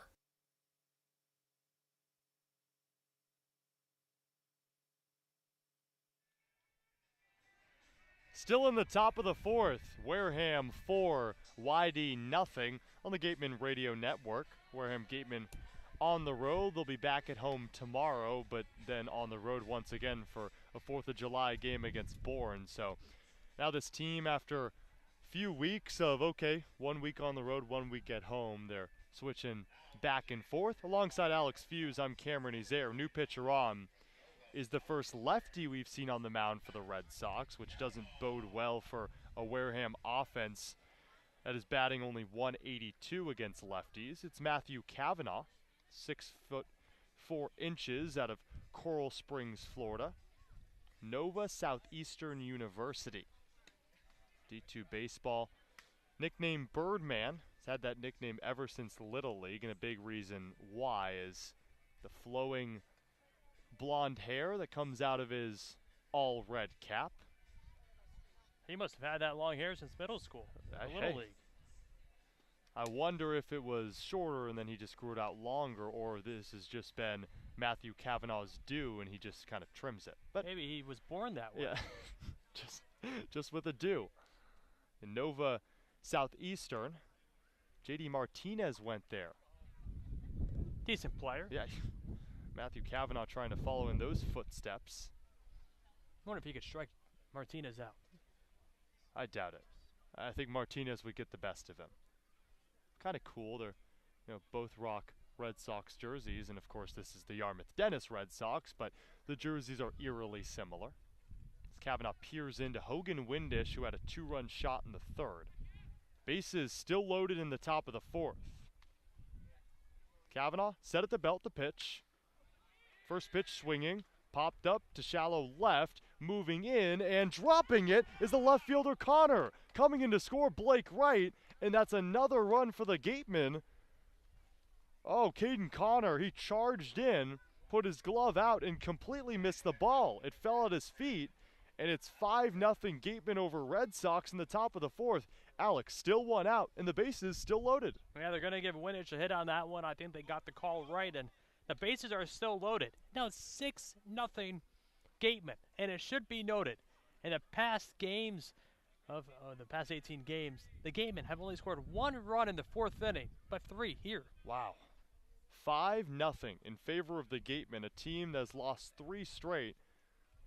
They're putting good work on a YD group that has won 7 of their last 8. Still the bases loaded, 1 away in the top of the 4th. Alan Roden steps in. He calls time. So after a line out from Carter Graham to open up at the 4th, solo home run, 4 consecutive walks, and then an RBI single. Matthew Cavanaugh, the kick in the opening offering, breaking ball on the outer half. Count 0-1. Gateman nursing a 5-run cushion. This might be the biggest lead they've had in a long while, maybe even since that Hyannis game in the opening week. The count's 0-1. The bases loaded and 1 away. A toss home. Another off speed, just misses outside. Count even. So Matthew Cavanaugh gives up an RBI single, but it was mainly on the left fielder Caden Connor, who was unable to make the grab, ranging in. Just a blooper that fell in between Caden Connor in left and Hunter Haas ranging back from his position at short. Cavanaugh set at the belt. Deep breath, the kick, the 1-1. Roden chases, bounces in the dirt, but Allen goes after it. Count 1-2 to the Creighton Blue Jay. Gateman trying to end a 3-game losing streak. But the bases loaded and a hitter that can hit to all fields with a lot of power. Trying to put the Gateman way ahead. 4 for his last 12 is Alan Roden. But he's behind the count 1-2. Here's the pitch. Breaking ball to first, throwing it home and getting the lead runner out there. Back to first for 1, but doesn't get the speedy Alan Roden, who beats out the throw. So Bovee to Schliger for 1. That's your classic 3-2 putout to get the lead runner. Bases stay loaded with 2 away in the top of the 4th, and a great job by Alan Roden to beat out the throw at first. This is where the Gatemen struggle when they have runners in scoring position with 2 outs, only hitting 111. They're 6 for 54. Wow. Really struggled in that department. Already lead 5-0, but have a pristine opportunity with the bases all loaded up. The 2-out pitch to Max Anderson, off speed, dots the bottom of the zone. You can't leave the bases loaded twice in the same inning. Well, the good thing is in the last 8 games, Max Anderson is batting .387. I mean, this is a hitter that was in a slump to open up the season, but not since then. Turning his Cavanaugh, drops to the waist. The kick in the 0-1. Fastball low, that's a strike. 0-2 to Anderson. Anderson has been really dealt a tough spot in the previous at back. Got called out looking on a low pitch. Flew out in the first, so it was 0 for 2 today is Anderson, the righty. Lefty Cavanaugh on the bump. Ready's the 0-2. The pitch. Fastball. Fly to right, out of play. Count stays 0-2. Max Anderson readjusts himself. Wipes off his face with his jersey and now taps home plate. Couple windmills in front of the plate. Now rests his bat on his back shoulder. The bases loaded, 2 away. The Gateman already a 3 spot in the 4th. It's 5-0 Wareham. The 2-way, the 0-2. Fastball cracked to left, and it drops for a base hit. Scoring is Hausinger right behind him. Windish. He scores standing. Sliding into third is Alan Roden. 2 more in for the Wareham Gatemen, and throw that statistic out. 1 or a 111 average with 2 outs and runners in scoring position. Well, Max Anderson drives in 2, and it's 7-0 Gateman over Red Sox, a 5 spot in the 4th.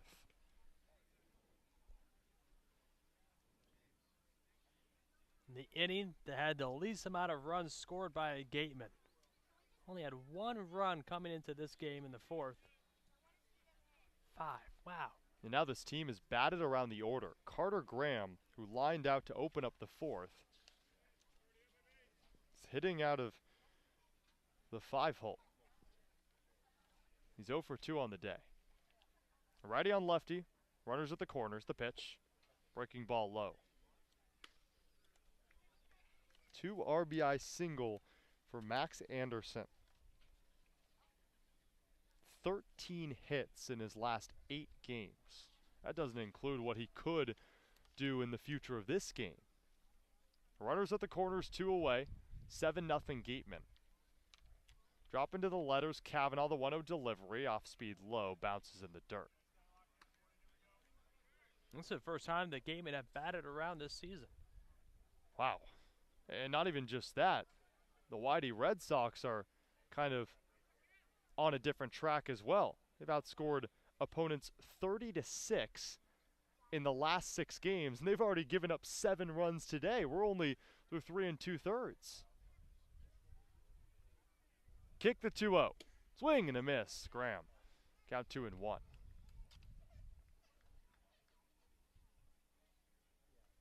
Carter Graham out of Stanford. 22 home runs in the spring that led the entire Pac-12. Made his Cape League debut a couple days ago.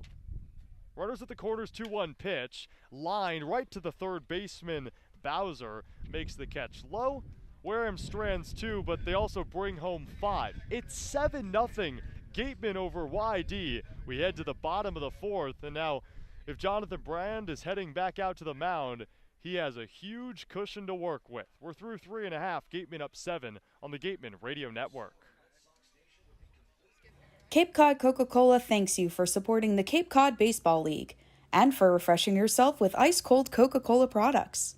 Please remember to recycle your empty bottles, cans, and all other recyclable materials. It only takes 6 recycled plastic bottles to make a new baseball cap.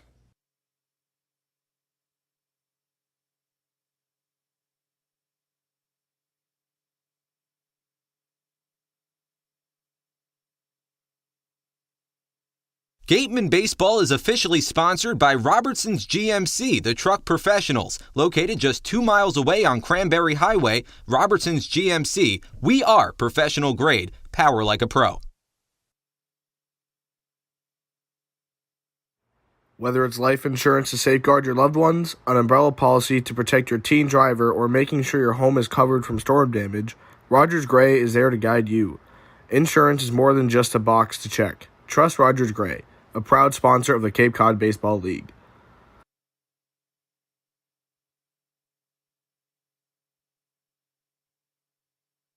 The Gateman would like to thank Wareham Country Market for helping to feed the Gateman players and staff after games. They are located about a quarter of a mile from the field on Route 6, offering a convenience store, a Dunkin' Donuts, and a deli.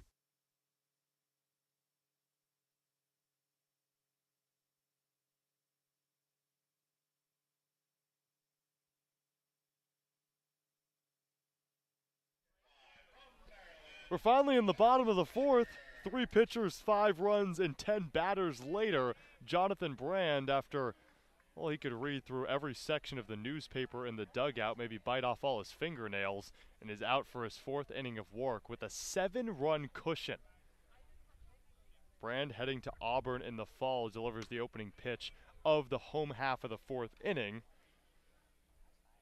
It's Luke Schliger in the leadoff spot for the Red Sox. Kick in the 1-0 delivery. Fastball clips the outer half. This Wareham Gateman offense. 8 runs in the last 3 games. 7 runs through 4 innings. And Jonathan Brand is liking what he's seeing out of his offense. Fastball foul to the right side. So Luke Schliger at the plate for the second time today. He singled back ERA. Halfway through the season, his ERA was a .29. 1-2 pitch, fastball high, count even 2-2.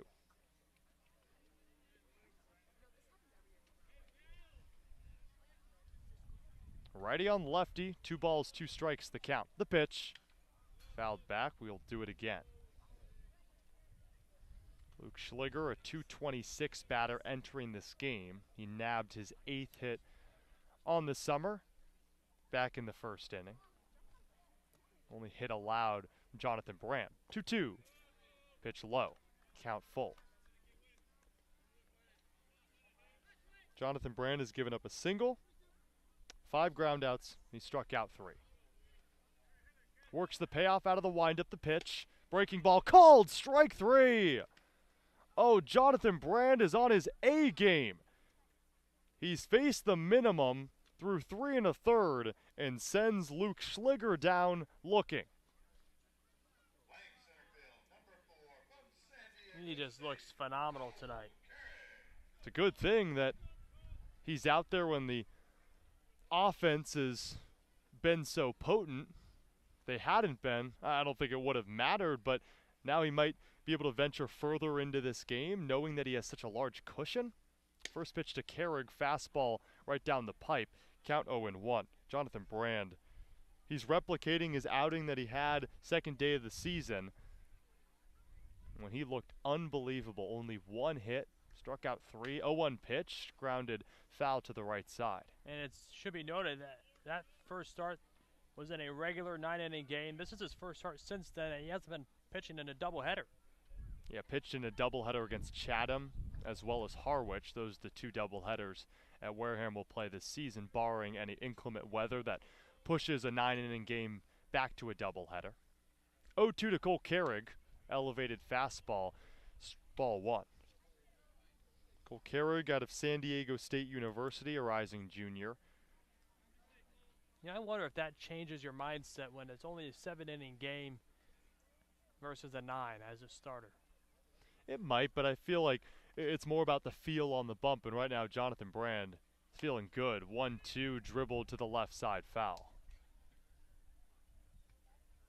Maybe it's the fact that, hey, I might go all 7 in a doubleheader, but in a 9-inning game, knowing that you have a bullpen, you have an artillery behind you to come in and relieve you if your arm's really not feeling it, if you're not having your best game. Right now, Brand is having his probably most efficient game of the summer. His 4th outing is looking great. 1-2 with 1 away. Carrig fouls it back. Cole Carrig, a .308 hitter for the Red Sox. This game number 17. His 16 hits on the summer. 2 of them extra base knocks. But in his last 11 games, only batting .200. 1-2 delivery. Another one fought off to the backstop. Wareham leads YD 7-0. A team in the Gateman that have lost 3 straight, 6 of their last 8. And are 6-11-1. We're up atop the YD Red Sox. 1-2 pitch, grounder up the middle, scooped up right over to first in time. A good stretch from the first baseman Graham. There's 2 away. So even when Jonathan Brand isn't striking out players at the plate, he's forcing poor contact on the ground. That's the 5th ground ball he's forced to go with 4 strikeouts, and of course that 1 hit. Yeah, ball hit to the outfield, so obviously a ground ball pitcher, and it's exactly what you're looking for. Actually, that ground ball total is up to 6 after that dribbler to short. First pitch is a fastball low to Mike Bovey. Bovey, one of those 6 groundouts, who was over to second to Brian Padilla to end the first. 0-1 pause, then the pitch. Oh, another heater in there for strike 2.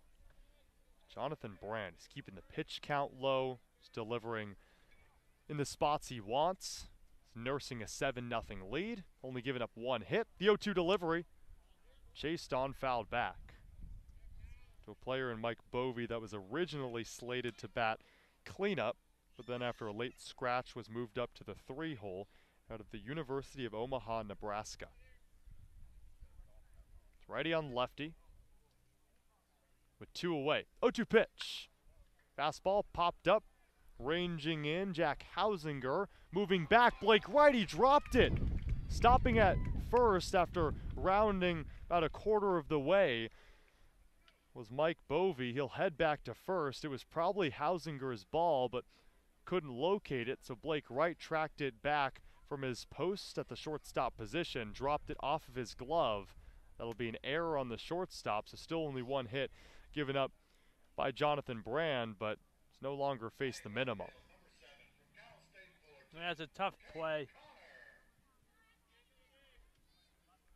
Like you said, it could have been Hausinger to make it, but Wright thought he was there. It just went off the lip of his glove, so sometimes happens when you're trying to close the mitt.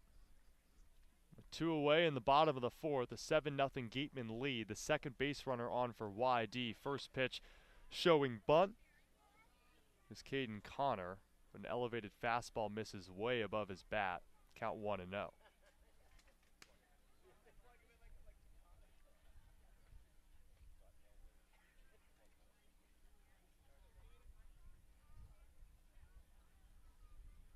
With 2 away in the bottom of the 4th, through 3.5, the Gateman leads 7-0 after a 2 spot in the 3rd, a 5 spot in the 4th.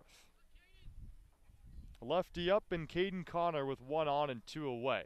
1-0 home. Heater high, count 2-0.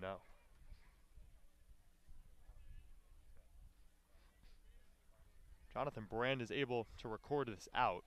He'll have matched pretty much the exact line that he threw in his season debut for the Gateman. 4 innings of work, a couple strikeouts, and only given up 1 hit. 2-0 delivery, misses outside, and well, this is the first time that Jonathan Brand is behind the count 3-0. Comes to Caden Connor, who grounded out to open up the second. That was to the shortstop Blake Wright. Lefty gets set. So does Brand on the bump. Set at the belt. Extends his arms. 3-0 pitch. Fastball, strike 1, outer half, and a bit high as well.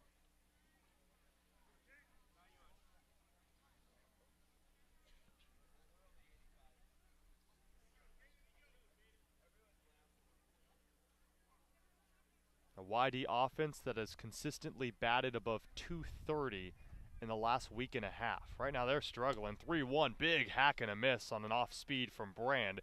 Count full. Only 1 hit for the YD Red Sox. That came to open up the first. Even Luke Schliger was thrown out on a ground ball double play. You got to get the out right here. You can't let the Red Sox try to sneak back in and make this a ball game. So Brand will check off at first. Mike Bovey will be off on the pitch. Payoff delivery, swung on, high fly ball to right center field, ranging right at the walls. It falls to the base of the wall. Roden couldn't grab it. Rounding third, heading home and scoring is Bovey. Settling into second is Caden Connor. Only the second base hit of the day for the YD Red Sox, but it's a big one. An RBI double to right center field at the base of the wall to make it 7-1. An inning that Brand should have been out of, but the error continues it. Obviously, the run scored is unearned on the pitching line from Brand, and Red Sox capitalizing on a big error. Still such an early game. And still a runner in scoring position with 2 away in the bottom of the 4th. 6-run deficit for the Red Sox. Swinging at the first pitch, Johnny Long skies it to deep right. Roden traces back at the wall. It leaves the ballpark. The second hit of the game is an RBI double for the Red Sox. The third, a 2-run home run on back-to-back pitches. It's 7-3 Gateman over YD in the bottom of the 4th, and YD has found new life.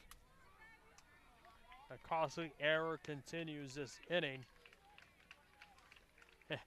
And we're seeing the continuation of just how tough it is pitching in a small ballpark like this. 352 to dead center. And that one lace to deep right center. Stepping in, Drew Bowser. It's now a 4-run deficit for the Red Sox. Breaking ball misses low.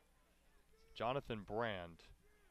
Well, he was on Brand through 3, and 3 2/3 at that. But since then, after an error, 3 runs for the Red Sox. Swing and a miss. Bowser up in the zone.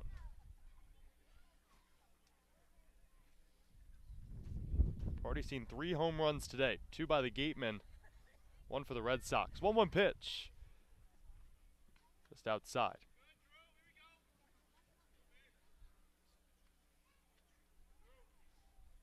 Brand brushes off some dirt off the white stripe. Top of the bump. 2 away, bottom of the 4th. 2-1 delivery. Off speed, swing and a miss. Count even 2-2, and another opportunity for Jonathan Brand to get out of the frame. No one on the base paths, but 3 runs scratched across, all with 2 outs. 2-2.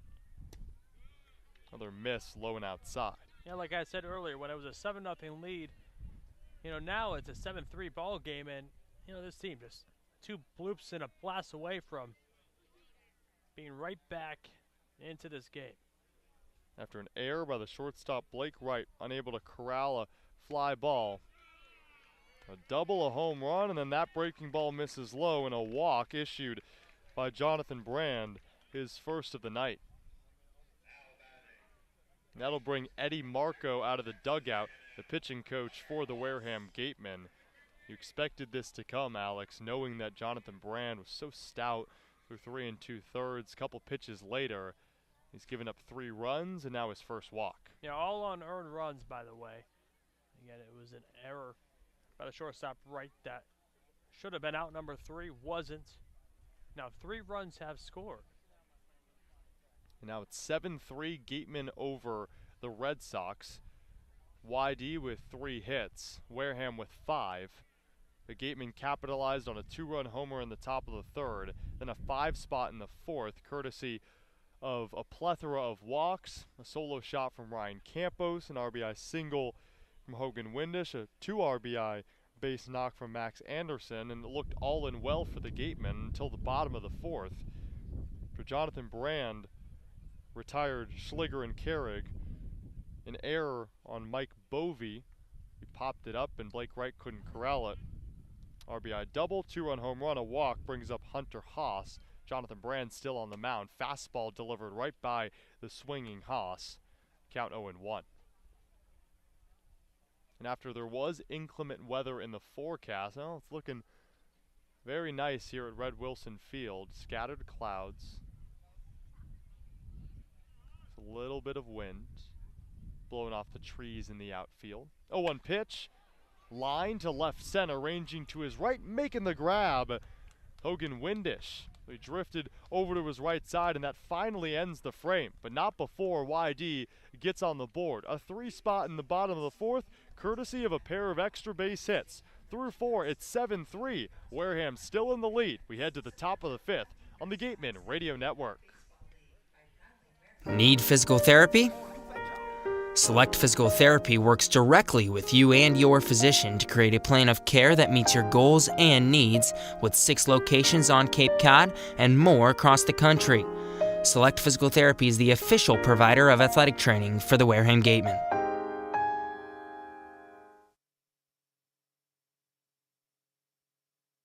After the game, visit El Mariachi on Main Street for the best Mexican food in Wareham. The cantina provides a delicious late-night snack accompanied by fun cocktails.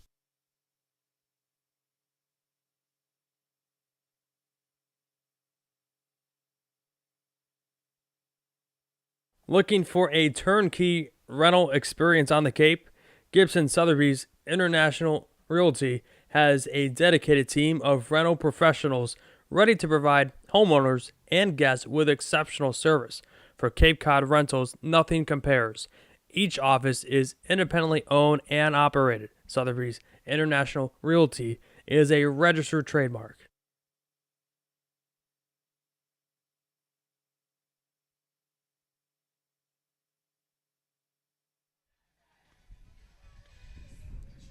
We're in the top of the 5th. It's been an offensive show through 4. The Gateman 7, the Whitey Red Sox have 3.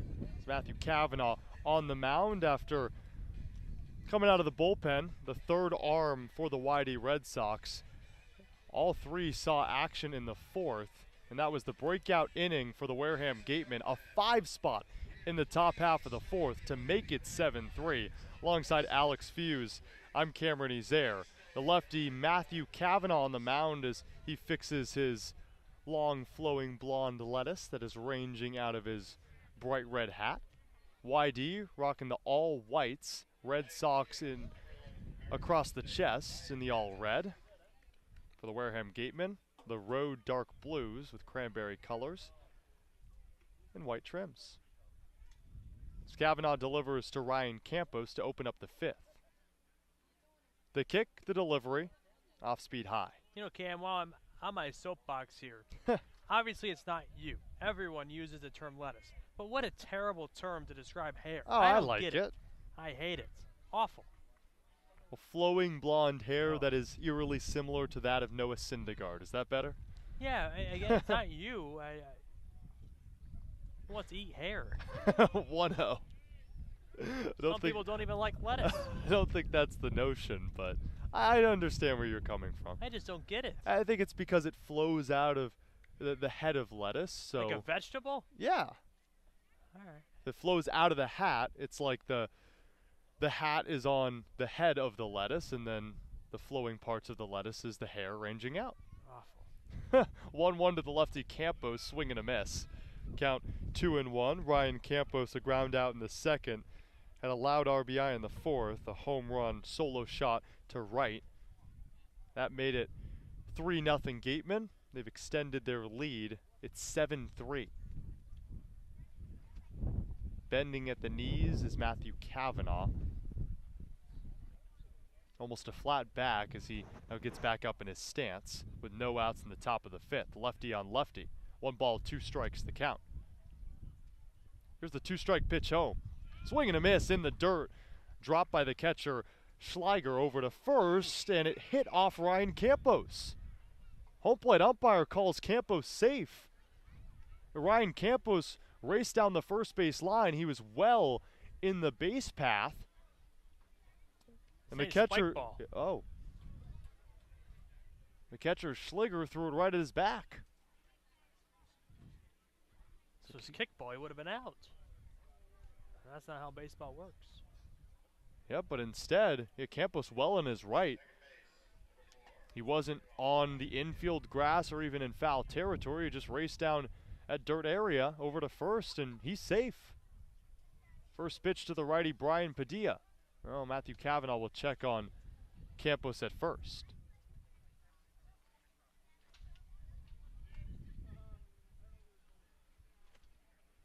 So now Campos leads things off in the 5th. He's at first after a drop. Strike 3. No outs, breaking ball over the middle to Brian Padilla. The count 0-1. Padilla out of Yukon. He's batting out of the 7 hole. He's drawn 2 walks today, the 2nd and the 4th. Padilla rests the lumber on his right shoulder. Swings it a couple times. Cavanaugh looks off at first.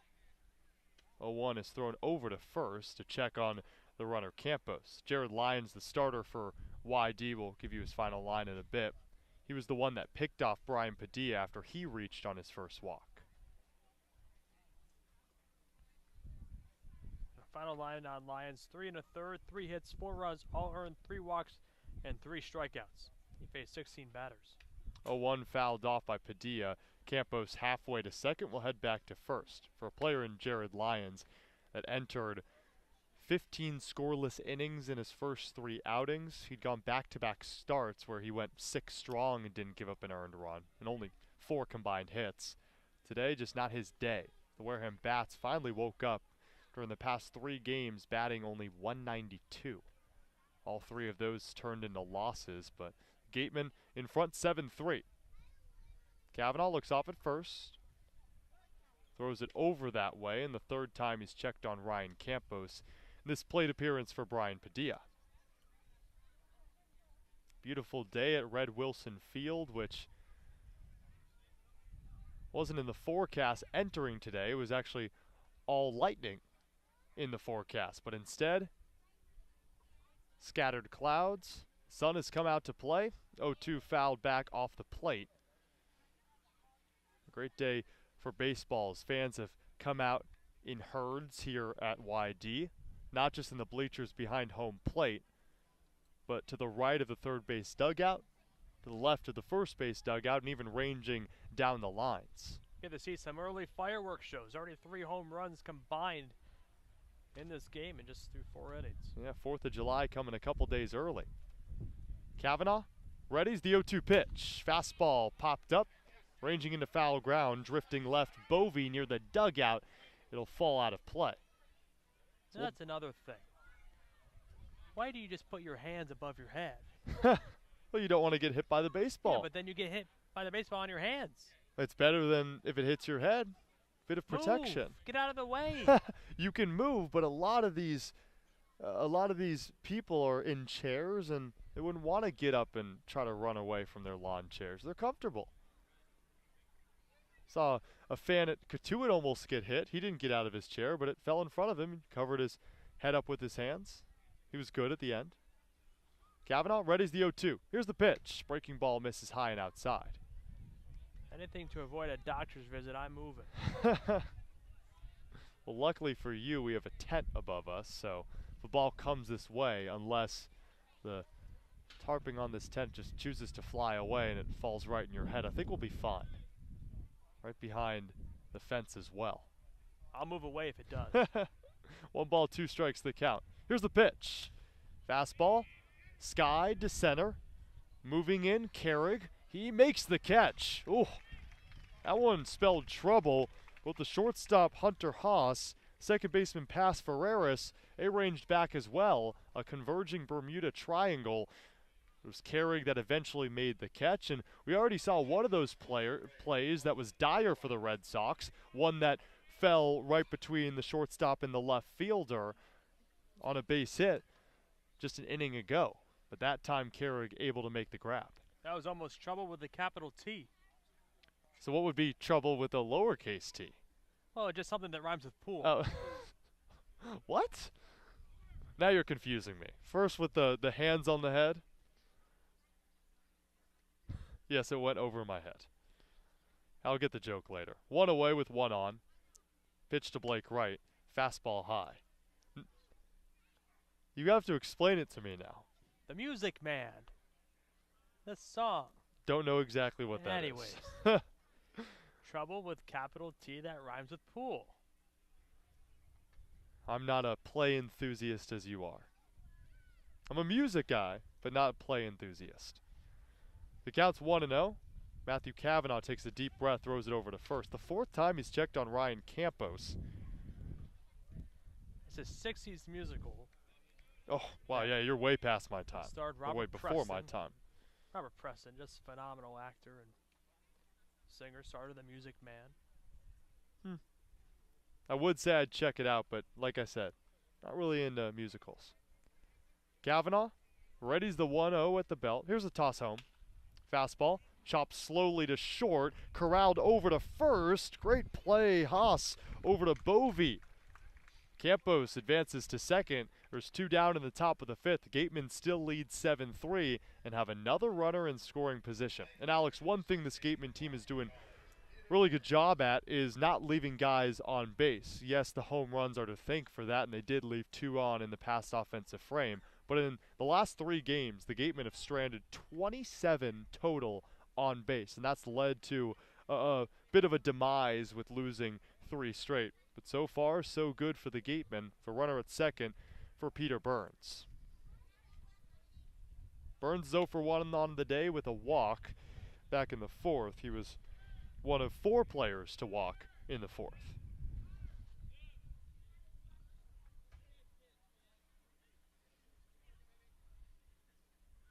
Campos at second.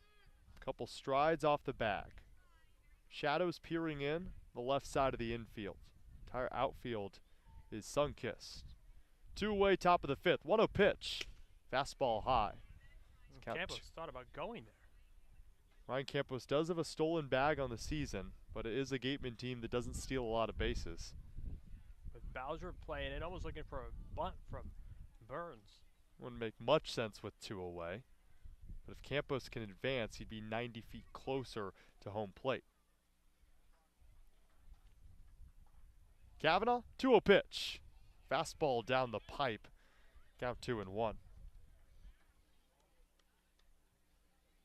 7-3 Gateman lead over team in the YD Red Sox that has the best record in the East Division. Gateman the second worst in the West. 2 balls, 1 strike the count. Time is called. The wind has slowed down a bit.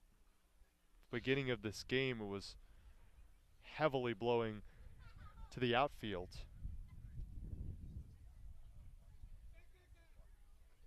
As Kavanaugh steps off the rubber, and gets set again for the 2-1. With 2 away in the top half of the 5th.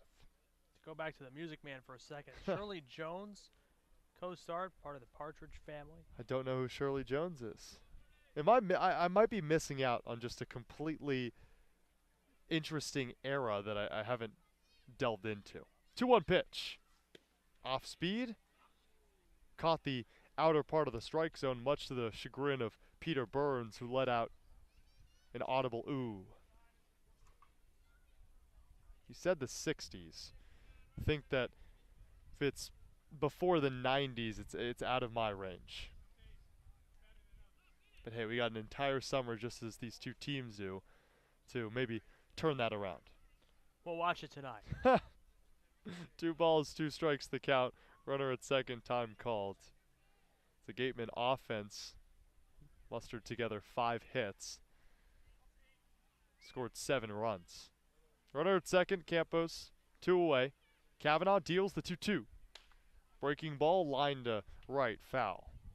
Ryan Campos steps on the bag at third and take the long round back to second. You never heard of the Partridge Family? Nope, never. Enlighten me, I'm curious.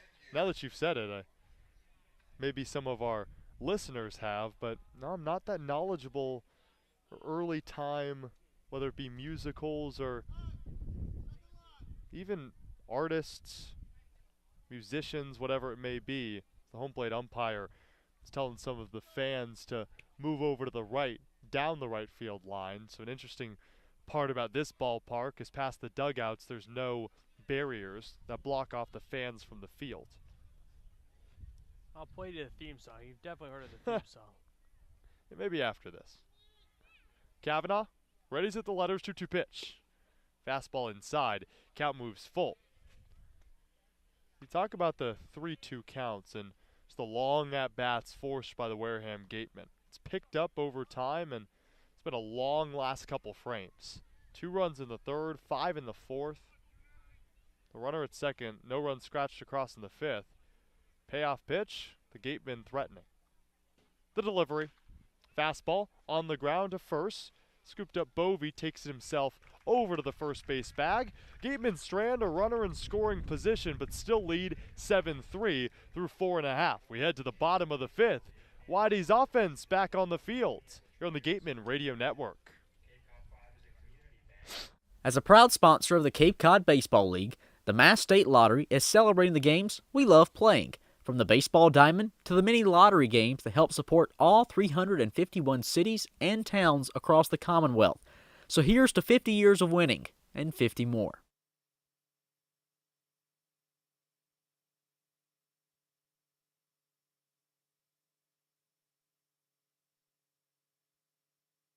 Cape Cod Coca-Cola thanks you for supporting the Cape Cod Baseball League.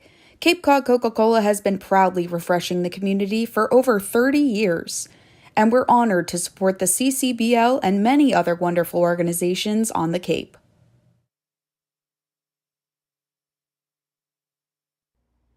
Red Shirt Fridays is a national program created to acknowledge, honor, and support our troops who put themselves in harm's way to defend our freedom. In support of this program, the Cape League teams will be wearing a specially designed red jersey every Friday. This week's special celebration of Red Shirt Friday is sponsored by Zypher Hats, Massachusetts State Lottery, and OT Sports. Support our troops and join us by wearing red each Friday.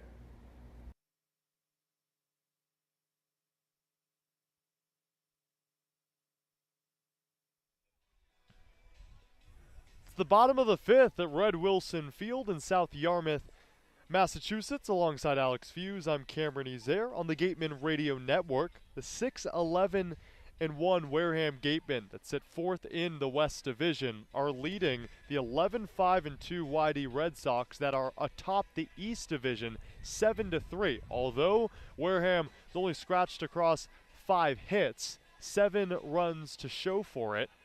Jonathan Brand did his job, only giving up 3 runs, all unearned. Now the new pitcher out of the bullpen for the Wareham Gateman is Cameron Weston. His 4th appearance on the mound for the Gateman has picked up a couple wins. Usually comes in these scenarios. Did so against Harwich last week in a 5-3 victory and did really well at the end of that game. 9 innings of work and 3 appearances. 4 hits, only 1 earned run, 10 strikeouts to only 1 walk. So Cameron Weston enters the game and relieves Jonathan Brand, who went 4 innings of work, gave up 3 hits, 3 runs, all unearned. A walk and 4 strikeouts. First pitch is a fastball that misses high and inside. That to pass Ferreras, the third baseman out of Western Carolina University. Weston out of Michigan gets set, the 1-0 pitch. Slow ground ball to the left side. Blake Wright picks it up, fires it over to first in time, 1 away. Cameron Weston throws 2 pitches to retire past Ferreras, who struck out looking back in the third. He's 0 for 2 on the day. Cameron Weston made 20 appearances, including 11 starts for the Wolverines of Michigan in the spring. 81 2/3 innings of work, 92 strikeouts to just 38 walks. Now taking a reliever role here in the summer. Breaking ball tipped foul into the glove of Burns for the 9-hole hitter Homer Bush Jr., who struck out to end the third. Weston shrugs the shoulders, turns, gets set, the 0-1 pitch. Fastball breezes right by the swinging Bush Jr. Count 0-2. 1 away in the bottom of the 5th, and the Gateman leading the Red Sox 7-3. Weston gets set at the belt. The kick in the fire on the 0-2. Swing and a miss.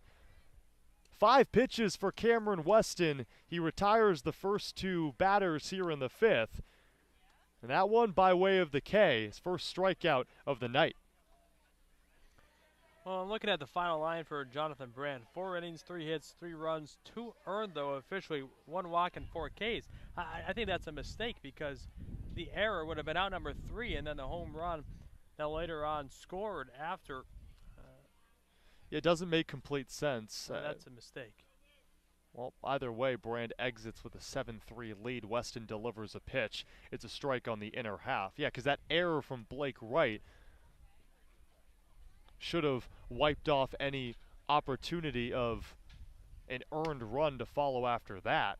Have to check with the official score on that one. Fastball just misses outside, count 1-1. But either way, it's a 4-run lead for the Gatemen. So we're in the bottom of the 5th. Weston delivers to Luke Schliger, the 1-1 pitch. Slow chopper down the first base line, veers foul. But either way, Jonathan Brand did really well. Oh, you take away that error, maybe that's an out, and he goes 4 strong and only allows 1 hit. Still went 4 innings of work, which is great for a Wareham Gateman team that had to throw a whole lot of arms yesterday, forced the hand of Harvey Shapiro to throw a position player out there in the 9th. Yes, Hausinger threw a 1-2-3 inning in the 9th, but that game was so far out of reach, and Wareham was running out of pitchers to throw. So it's really, really nice to have Jonathan Brand out on the mound to pitch 4 good innings, and if Blake Wright makes that catch, then Jonathan Brand, he twirls a gem in a start. 1-2 pitch, fastball high, above the letters of Luke Schliger. Singled in the first, struck out in the 4th.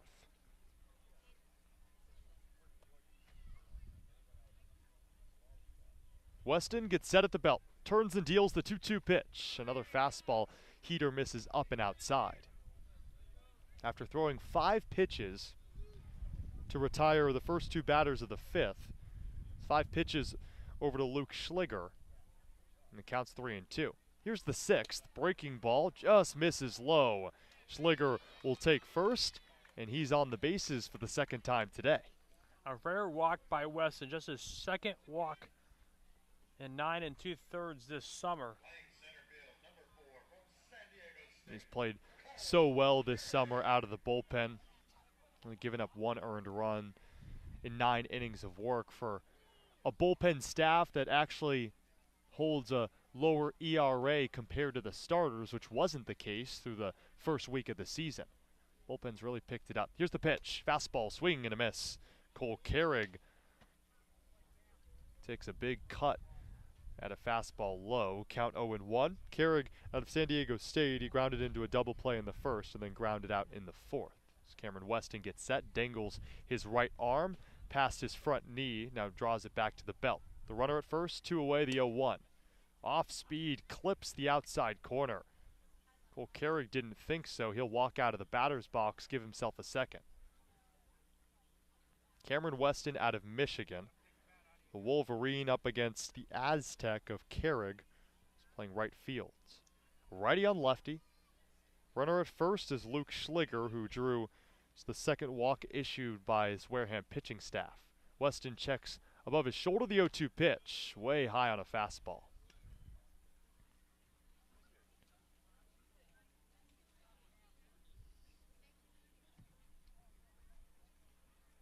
Cameron Weston has been one of the bright spots out of the bullpen. He's on the mound with a 7-3 lead. 1-2 pitch. Now losing a bit of that command on his fastball as he's seeing a couple more batters. Retiring the first 2 in 5 pitches. 1 on a ground out, then a strikeout on 3 pitches to Homer Bush Jr. Walked Luke Schliger. The count's 2-2 to Cole Carrig, the 2-hole hitter for YD. A couple practice swings for Cole. Clenches the grip, the 2-2 pitch, chopped down the first base line, but it hit the foot of Carrig. He's massaging his right cleat. It bounced off his foot, then a high chopper down the first base line. The home plate umpire will look off at the dugout. It didn't look like it hit his foot. I think he just played it off. That's why Harvey Shapiro's chirping from the dugout and saying, hey, can you make sure of that one? Well, conversation between the home plate ump and Harvey Shapiro, who didn't believe that chopped off the foot of Carrig. I didn't think so either. It looked well in front, and it stayed fair. No way does a baseball make it past the mound if it hits your foot.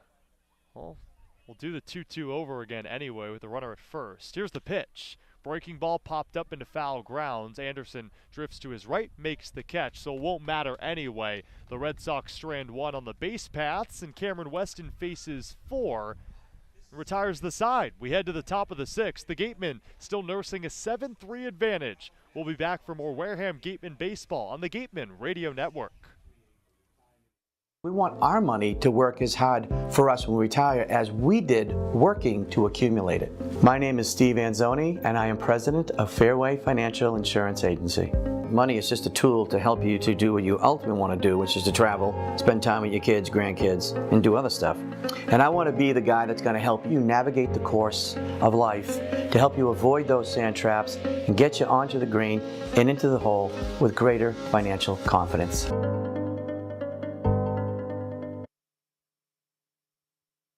Mark Deshays has been practicing law in southeastern Massachusetts for over 30 years. His primary focus is on all aspects of real estate law, including residential and commercial real estate transactions, commercial leasing, land development, land use and zoning law, and land conservation matters. If you need representation, call now at 508-993-2300.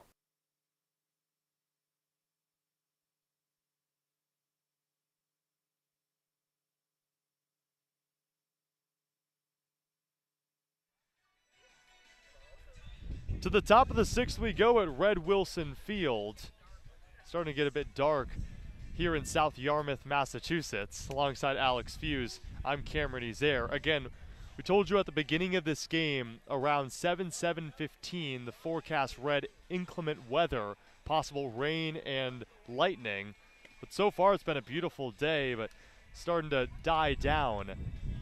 As the wind's starting to pick up, blowing from left to right, and the clouds completely covering the skies in all gray colors. Kavanaugh on the mound for his third inning of work. He relieved Bryce Collins out of the pen back in the fourth, pitched a clean fifth, and now he's back here in the sixth. One-hole hitter Jack Hausinger at the plate, lefty on lefty. Third baseman is playing in on Hausinger, maybe anticipating a bunt. Breaking ball misses outside. Or pardon me, clip the strike zone. As Kavanaugh peers in, Jack Hausinger, who's 0 for 2 on the day with a walk. 0-1 toss home. Fouled back. Count 0-2. The defense playing over to the right a bit on a shift to Jack Hausinger. He's 1 for his last 16, but did draw a walk in the fourth. See if the offense can find its way back in the bat of the Ezeir product. But he is behind the count 0-2. Here's the kick in the fire. Fastball fouled back atop the zone. Well, it sounded like it hit a car. Oohs and ahs from the crowd here at Red Wilson Field. We'll do it again. The count stays 0-2 for a player in Jack Hausinger out of Ezeir. Playing left field for the first time this season. He's choking up on his bat. Here's the 0-2. Breaking ball fought off. Foul to the left side into a herd of fans. No lights at Red Wilson Field, one of 3 ballparks on the Cape without lights, so we'll play until it gets dark. 6:42 is what the clock reads. No outs in the top of the 6th. 0-2 to the lefty Hausinger. Here's the pitch. Breaking ball again fouled back to the left side. It's 4 straight fouled back from Jack Hausinger. The count's still 0-2.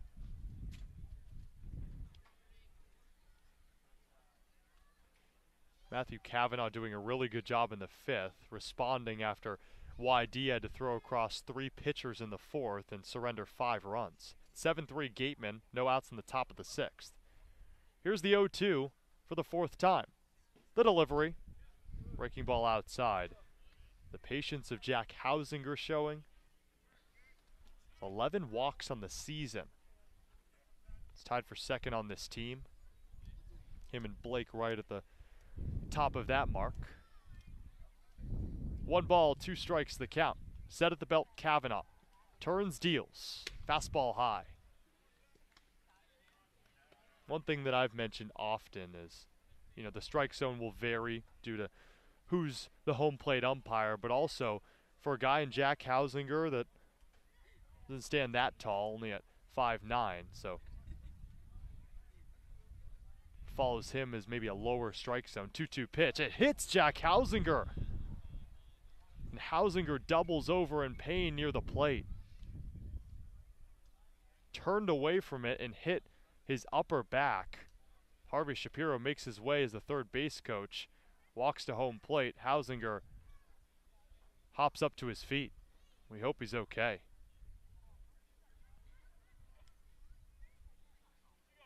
He's clenching his right fist. He'll head to first after that hit by pitch.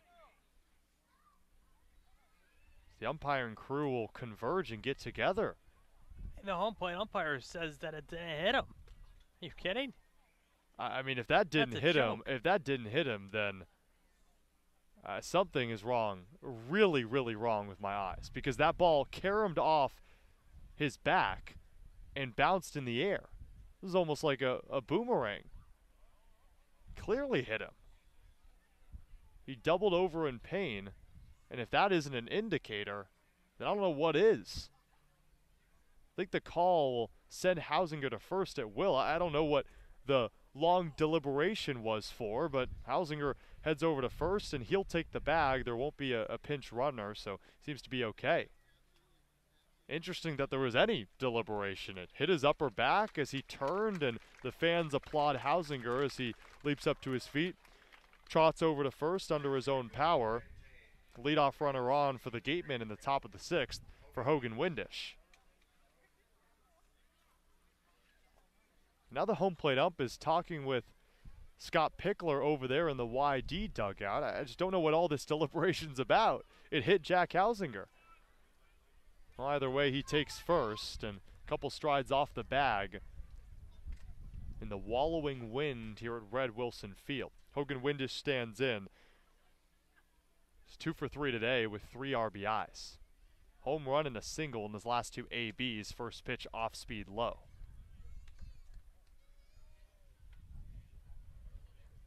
Might be a conversation about the weather as well. The clouds have completely covered any blue skies here at Red Wilson Field. It seems to be okay as we speak. Runner at first, no outs, top of the 6th. Kavanaugh checks on Hausinger at first.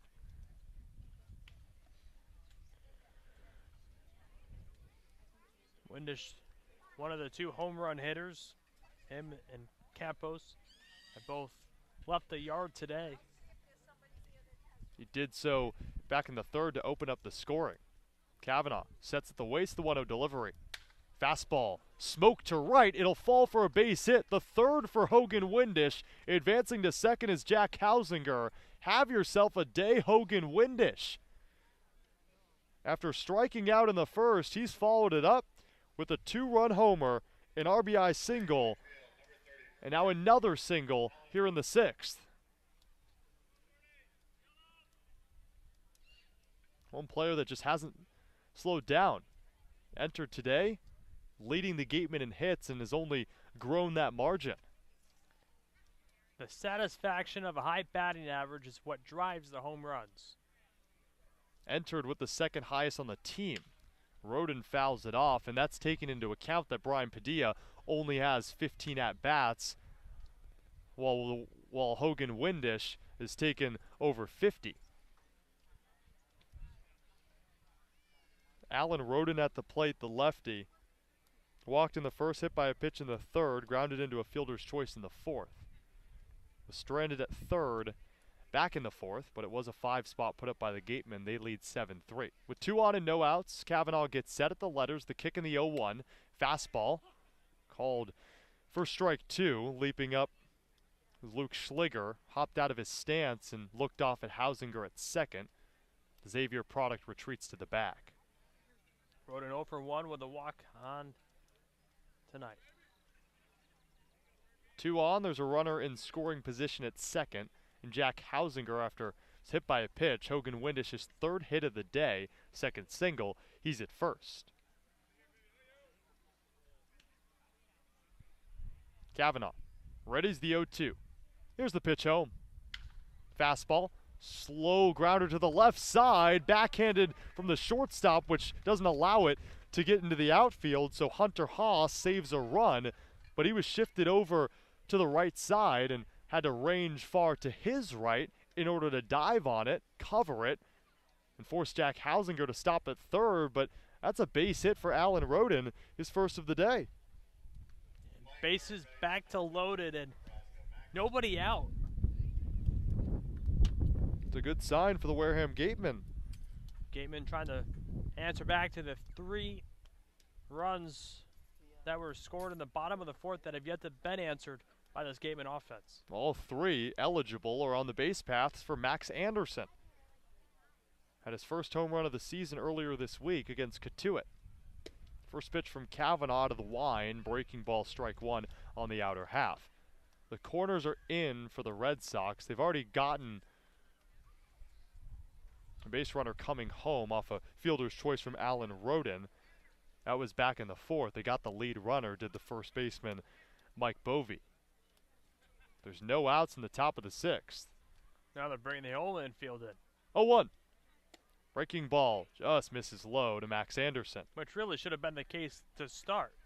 Right, because wherever it's hit in the infield, you come home with it if you have the opportunity to do so. Unless there's a possibility of a double play ball, 6-4-3 or 4-6-3, you allow the run to score and you can get 2 outs on the board. Because there's no outs and the bases are juiced in the 6th. 1 ball, 1 strike, the count. Kavanaugh at the letters, the 1-1 pitch. Misses in the dirt. near the feet of Anderson. Well, by bringing the infield in theory, if you hit it, it keeps it in the infield. No runs would score on that play. But if you move the infield back and you, let's say, turn 2, you're giving up a run. They're just trailing by 4, the Red Sox, they want to keep it that. 7-3. Kavanaugh. Set at the waist, the 2-1 home. Fastball up the middle to the shortstop. Haas comes home with it for one over to first. They can't get the runner at first, but Hausinger is out at home. They bring the infield in, and it works wonders. Hunter Haas over to Luke Schliger. Gets one out. So that's a 6-2 putout. Schliger tried to go over to first to get Max Anderson, but the Nebraska Cornhusker beats out the throw. So the base is still loaded, but now throw 1 in the out category on the scoreboard in deep left. Brings up Carter Graham. First time he's in a big spot this season. Just his 3rd game on the Cape. He's yet to record a hit. What a smart move to bring the whole infield in there. If they kept the middle back, would have been an 8-3 Gateman lead right now. Opening pitch, Graham swings away, fouls it off to the left side with a slew of fans. Yeah, and especially with the speed of Hausinger, he's coming home off contact as long as it's fair. And Hunter Haas is his toes on the infield grass, scooped it up, threw it home, and they even had an opportunity at a possible double play. Kavanaugh set, likes the pitch. 0-1 to the righty Carter Graham. Here's the pitch home. Fastball, skied to right. Bush ranges left. He'll make the grab. Tagging, coming home off the throw from Bush. The relay attempt not there. Hogan Windish steps on home plate. Tagging up to third is Alan Roden, and it's 8-3 Gateman. So Carter Graham with his first RBI of the summer, still without a hit, but he does his job, and it extends the lead to 5.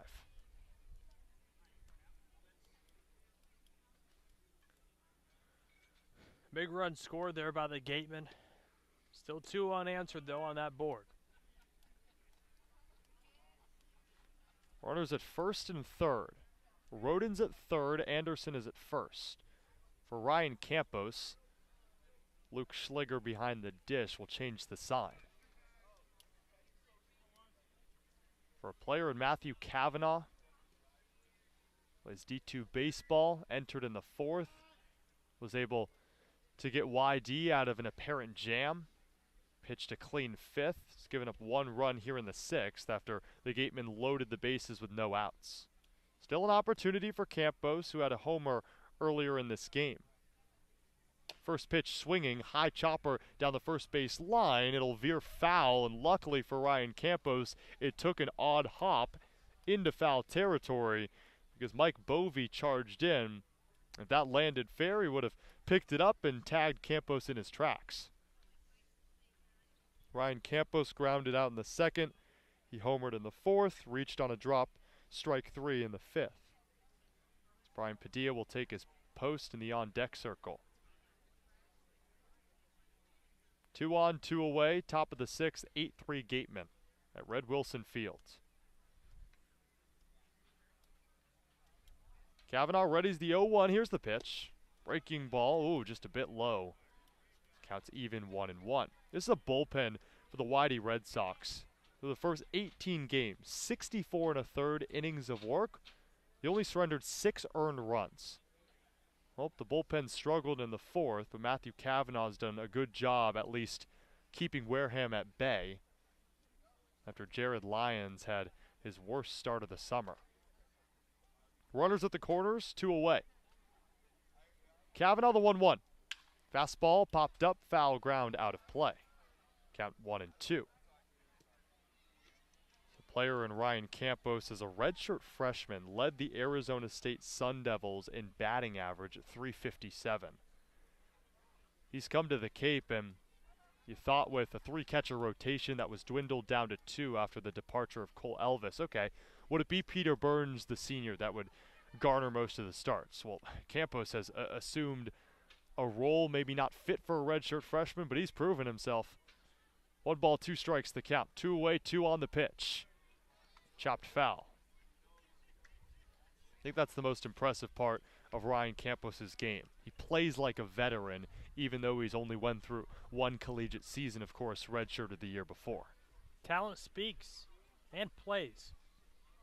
He's able to make both. He's talented and he makes plays behind the dish, defensively as well as a designated hitter at the plate. 43 starts for the Sun Devils this past spring, 61 hits. And this summer, he's showing his prowess as well. Kavanaugh checks on Anderson at first. Wind starting to pick up just a bit, blowing from side to side. Right to left to be exact. The sky fully covered in clouds. Roden at third, Anderson at first. The count's 1-2 with 2 away. Kavanaugh. He deals the pitch. Breaking ball to the right side of the infield. Second baseman Ferreras picks it up. No, he loses it. Oh, past Ferreras had a boatload of time to pick it up, and he lost it out of his glove. Another run comes in to score, and it's 9-3. Alex, the first base umpire, was blocking my view, and as Ferreras scooped it up, he dropped it on the transfer over to his hand, and the Gatemen take advantage, a 9-3 lead. Yeah, big error in another situation that, well, now the Gatemen capitalizing on a mistake. Well, bring up Brian Padillo. Probably thought on that ground ball, okay, let's head back to the dugout. But instead, the inning continues. Breaking ball popped up to the right side out of play. Oh, Fan makes a fantastic catch. It's a beautiful part about the Cape Cod Baseball League is all these games free of charge. Just, people, whether it be on vacation or just visiting. And a great job by the Fan moving to catch that foul ball. Hey, drifted from his left over to his right. Didn't just stand there and throw the hands over the head. He's also not sitting, so he's anticipating foul balls as well, which you probably like. 2 away, 2 on. Kavanaugh, 0-1. Breaking ball. Strike over the heart of the plate.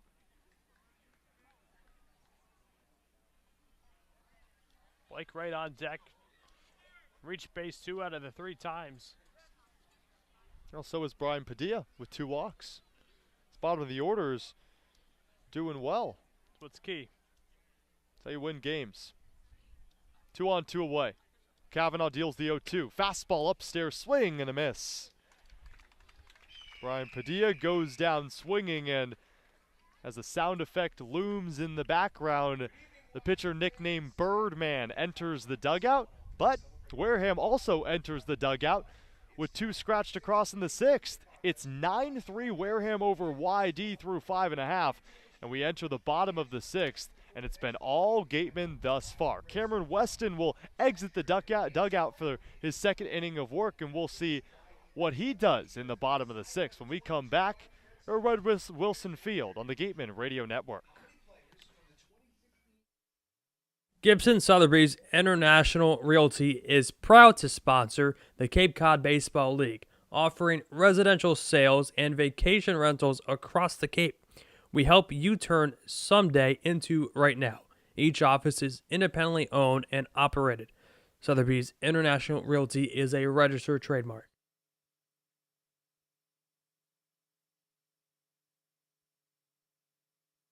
Serving southeastern Massachusetts and Rhode Island, Office Technology Group has been the area's source for advanced digital multifunctional copiers since 2009. Call Office Technology Group at 508-858-5825.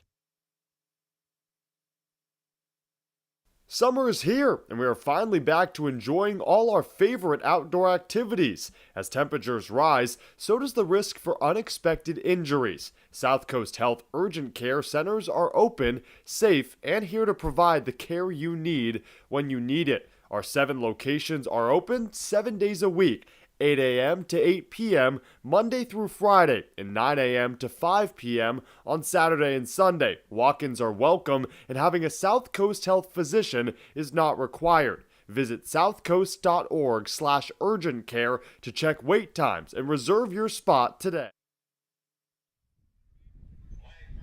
We're in the bottom of the 6th. The Gatemen lead the Red Sox 9-3 here at Red Wilson Field alongside Alex Feuz. I'm Cameron Ezeir. Cameron Weston out of Michigan on the bump for his second inning of work as he deals to the middle of the order. First pitch, ball outside. As Caden Connor stands in. Here's the 1-0 pitch. Fastball. Line to the right side off a one hop. Padilla scoops over to first in time. One away. You know, like you said, Cam Weston has just been a true bright spot in this bullpen and showcasing just how good his command and control is. Another ground ball pitcher relieving Brand. Jonathan Brand, who forced 6 ground outs, turns it over to Cameron Weston, who's now forced 2. So it was supposed to be Caden Connor in that spot, but because of the late scratch, it was Mike Bovey who grounded out. Now Caden Connor steps up. And a Cal State Fullerton, the rising junior. A Whitey Red Sox team that looks stuck in the mud. If you take away that error back in the bottom of the 4th, this could be a 9-0 ball game. But instead it's 9-3. The Gateman tacked on 2 more in the top half of the 6th. First pitch or second pitch to Connor is a ball, misses low, count 1-1.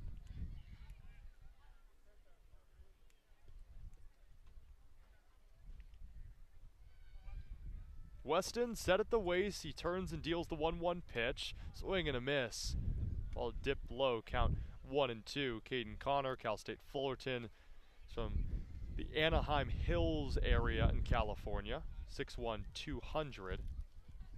263 hitter entering this ball game. 1 ball and 2 strikes, the 1-out pitch. Breaking ball misses low. Alex receives some chowder. Well, people say it's the best concession stand in the Cape, so in between innings I'll be having some chowder. Oof. There we go, you got the oyster crackers as well. You can't touch those. 2-2 pitch is high and out of the zone. I like my chowder, but especially like my your oyster crackers. Yeah, oh, those are the best. I'm not planning to touch them. You just did. Just calling the game. I touched the packaging on the outside. 3-2 pitch. Breaking ball. Rope to deep right. Moving back at the wall. It bounces in front of Alan Roden. Rounding first, heading to second, sliding in safely. It's Caden Connor. So a double for Connor, and that's his second of the day. Caden Connor takes off his batting gloves and rests them in his back pocket. Johnny Long steps in, the designated hitter. And a Long Beach State, the rising sophomore. Righty on righty with a runner at second. Second double of the day for Connor. Long takes the first pitch high on a fastball from Cameron Weston. Johnny Long strikeout in the second. And a 2-run homer in the 4th, though. That made it a 7-3 ball game. Eventually ballooned to 9-3. Here's the pitch. Off speed, catches the bottom of the zone, count 1-1. Curious to know what this chowder ranks on the best chowders you've had. Because I know it's concession stand chowder, so it might be at the bottom, but it's the best concession stand in the league. I'm expecting a lot. Me too. 1-1 pitch. Swing and a miss. Count 1-2. So I'm hoping for a quick inning. You know, you're hoping for an elongated break in between the bottom of the 6th and the top of the 7th. I think that's what you're hoping for. I can eat my chowder quick. Okay. I'll have to time you over here. Runner at second, 1 away. 1-2 pitch, bounces in the dirt. Peter Burns leaps up, picks it up. Connor advances back to second. Long did not go on that offering. The count's 2-2 with 1 away in the bottom of the 6th. Gateman up 9-3 after scoring just 8 runs in the last 3 games combined. This Wareham offense has picked it up. 2 balls, 2 strikes the count. Here's the pitch. Called! Strike 3, bottom of the zone. Cameron Weston with K number 2 on the day, and there's 2 away. Ooh, what a pitch. Heater flirted with the bottom of the zone. 1 out closer to Alex chowing down on his chowder.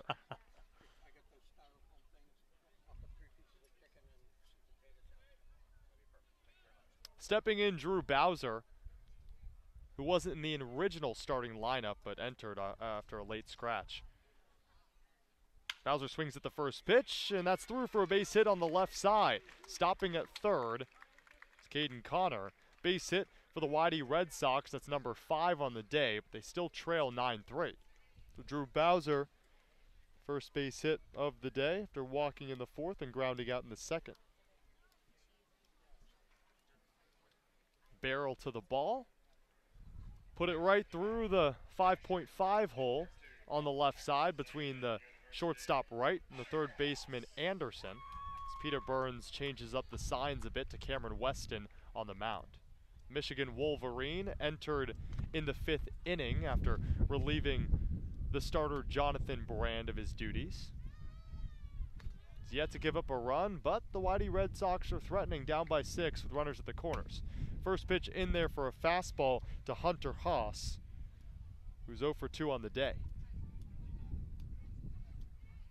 Weston back up on the rubber. Peers forward. Set at the waist, looks off at first, the 0-1. Breaking ball in the dirt. Count even.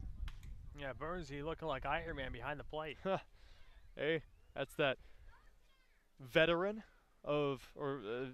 presence of Peter Burns.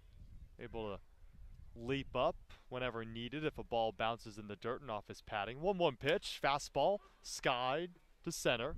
Windish moves in, charges, makes the grab. Whitey strands 2, and fortunately for Alex, it's chowder time as we head to the top of the 7th, and we'll see if Alex likes the chowder. It's 9-3 Gateman over the Red Sox on the Gateman Radio Network.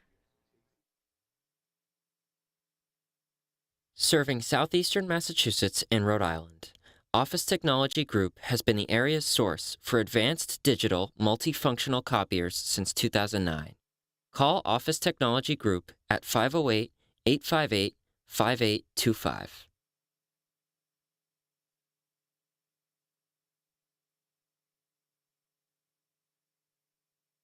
Summer is here, and we are finally back to enjoying all our favorite outdoor activities. As temperatures rise, so does the risk for unexpected injuries. South Coast Health Urgent Care Centers are open, safe, and here to provide the care you need when you need it. Our 7 locations are open 7 days a week, 8 a.m. to 8 p.m. Monday through Friday, and 9 a.m. to 5 p.m. on Saturday and Sunday. Walk-ins are welcome, and having a South Coast Health physician is not required. Visit southcoast.org/urgent care to check wait times and reserve your spot today. Reed Custom Soils is New England's leading provider of lightweight planting soil for green roof installations and is the exclusive New England supplier of stabilized stone dust. Reed Custom Soils services over 300 golf courses and provides unique blends to fit your needs, all by experienced precision blenders. To learn more about how Reed Custom Soils can serve you, call toll-free 1-800-924-5335 or head to reedcustomsoils.com.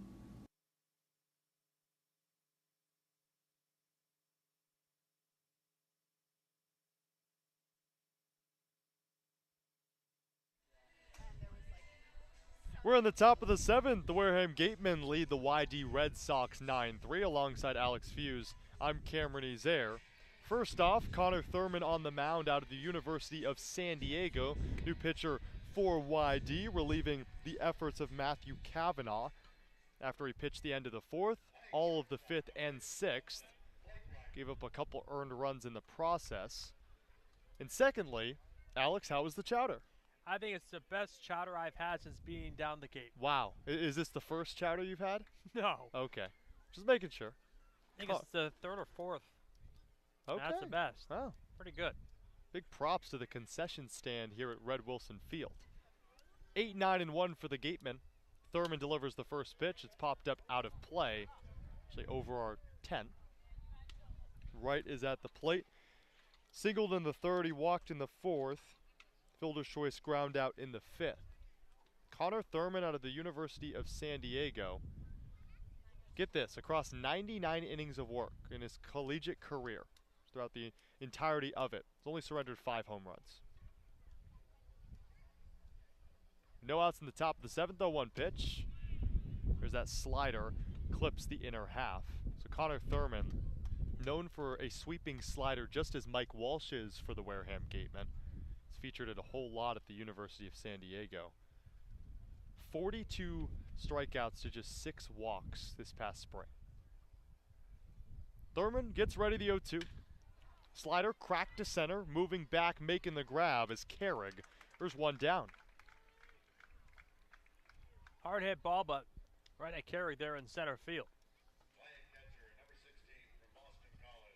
So far on the Cape this summer for Connor Thurman in 2 games, an inning and a third combined. 3 walks, 1 strikeout. He's given up 1 hit. He's not known as a guy that will blow you away in terms of longevity. He's more of a 1 to 2 inning guy, the summer collegiate level.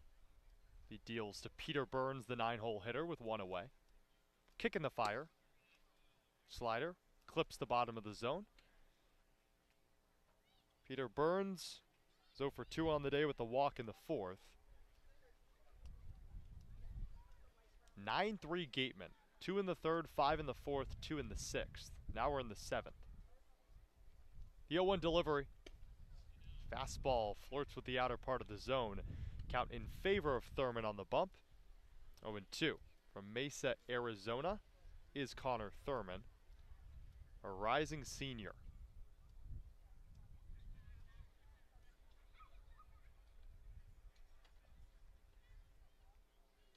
Oh, 2. 2 hopper to the right side. Ferreras over to first. 2 away. Connor Thurman retires the first 2 that he faces in a return to the Cape. He played for the Orleans Firebirds last summer. 1-1 record in 4 games. 6.75 ERA. Well, this year he's yet to give up an earned run. His phase 2, he's retired both in the top of the 7th. Rests his glove on his chest as he peers forward, fidgeting with the ball near his back. Now he'll meet ball to glove, stretch above his hat, drops to the letters, deals to Jack Hausinger. Takes the first pitch. It's good to see Jack Hausinger okay after he's hit by a pitch in the back in the last inning.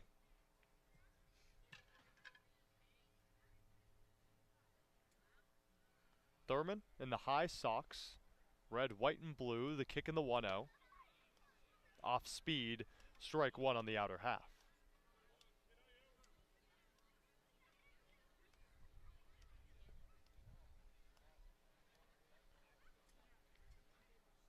Thurman in his 4th season of summer ball. 1-1. Slider, oh, good frame by Luke Schliger, but it didn't get the call. Count 2-1. Back up into the zone. Yeah. Been doing a really good job behind the plate, has Schliger out of Maryland.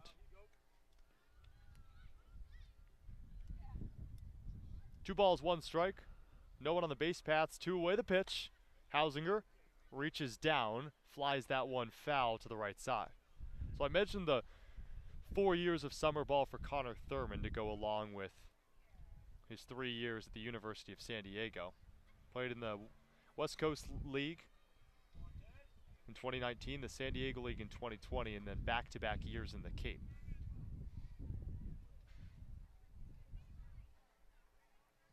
Two, the pitch. Outside, count full. The Portland Pickles in 2019. What a great name. I know. Goes along with the great summer collegiate baseball names. You got the Savannah Bananas, the Portland Pickles. Think of a few more, because the minor leagues have great names, but so do the summer teams. 3-2 pitch. Called. Strike 3 on the outer half, and a bit low as well. Hausinger walks back to the dugout after getting rung up. 1-2-3 for Connor Thurman in the top of the 7th. We head to the bottom half of the 7th. 9-3 Gateman over the Red Sox. Here at Red Wilson Field, you're listening to Wareham Gateman Baseball on the Gateman Radio Network.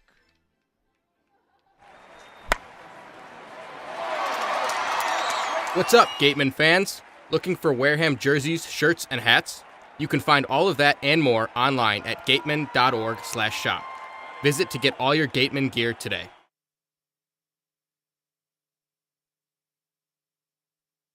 Hey Gateman fans, don't miss out as the Wareham Gatemen head to Worcester, Mass. to take on the Bourne Braves at Polar Park, the home of the Worcester Red Sox. This special game at Polar Park takes place Monday, July 25th with a 6:45 first pitch. Tickets start at just $10, so head to gateman.org to get yours today.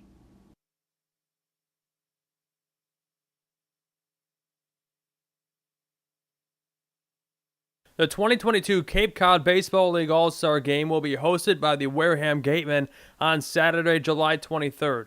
Join the CCBL's best as they take to the diamond in front of scouts from every MLB organization here at Spillane Field. Gates open at 2 p.m., Home Run Derby will begin at 5, and first pitch is at 6:05 p.m. Tickets will be available through the league and Gateman website.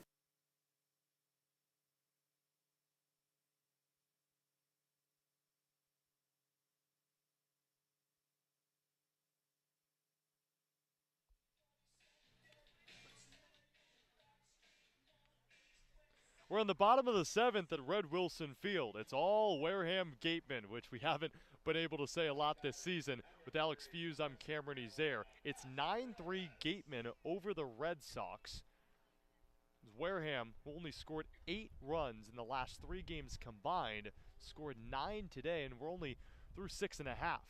The Red Sox offense trying to get it going against Cameron Weston. First pitch in there for a strike to pass Ferreras. At a Western Carolina University, the third baseman is 0 for 2 on the day. First time he's facing Weston. Here's the pitch. Swing and a miss. Down low. Count 0-2. Good breaking ball from Cameron Weston. Weston in 2 innings only allowed 2 hits and 1 walk. And no runs. The pitch misses outside. Did Ferreras go? He did. First base ump obliges with the check from Peter Burns, and there's one away in the bottom of the 7th. A strikeout for Cameron Weston. That's his second.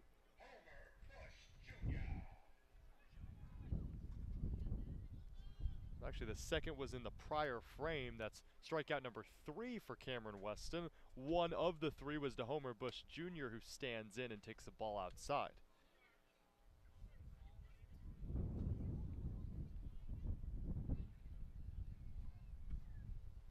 Weston the 1-0. High strike called. Count 1-1. Homer Bush Jr., all white uniform, rocking number 18. Pitch low, count 2-1. Out of Grand Canyon University. You ever been to the Grand Canyon? No. Do you want to go? Yeah, I mean, I saw Niagara Falls, so Okay. I feel like you got to go see the Grand Canyon. 2-1. Pitch high. Always curious. I know the Grand Canyon's not one of them, but I've always wanted to see at least one of the 7 wonders of the world. I know it has nothing to do with the Grand Canyon, but you see the beautiful scenery of Niagara Falls and the Grand Canyon. I'm always curious of the wonders around the world and how nice it is to see those. Count 3-2 with 1 away in the bottom of the 7th in a 9-3 ball game. The payoff. Bush reaches down, fouls it back.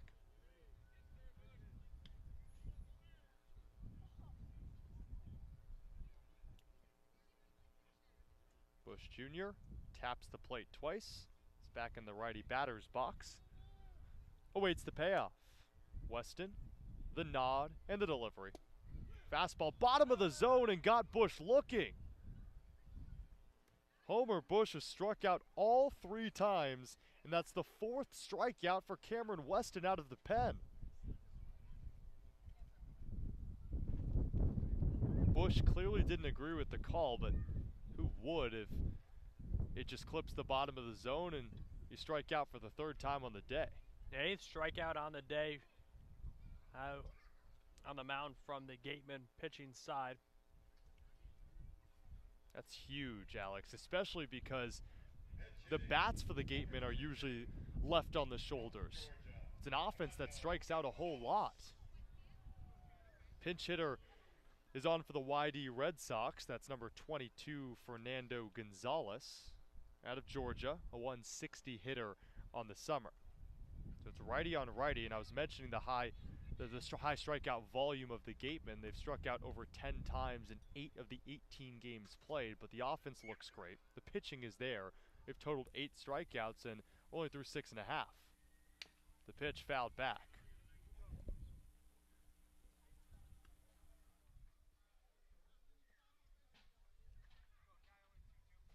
With 2 away for Cam Weston on the mound in his 3rd inning of work. Shrugs the shoulders, set at the belt, the 0-1. Fastball outside.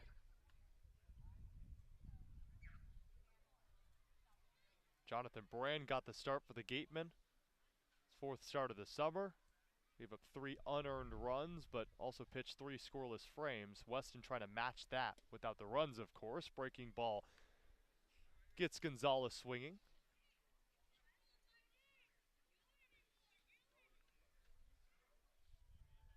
Gonzalez is pinch hitting for Luke Schliger, the catcher out of Maryland, who entered today with one of the 5 hits for the Red Sox. Breaking ball misses low, who entered this inning. Good pitch there by Weston. Just couldn't get Gonzalez to chase.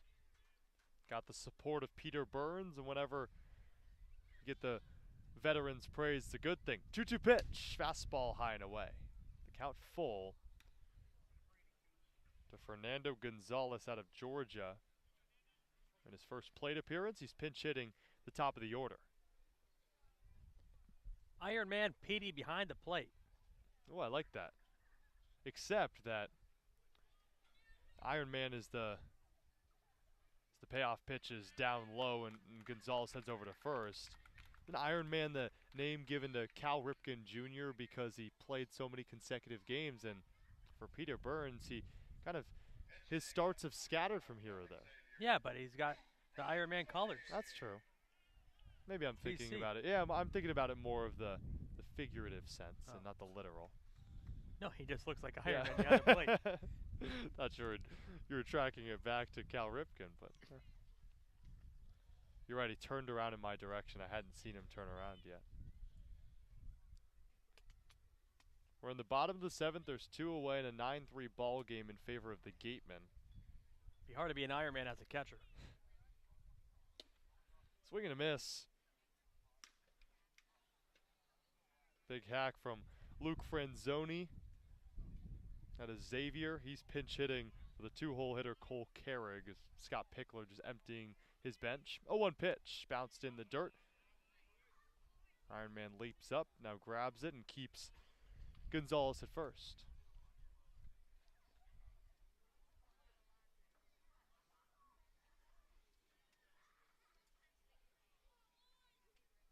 We're through 6.5, and although there was possible inclement weather in the forecast, it's been holding strong here at Red Wilson Field.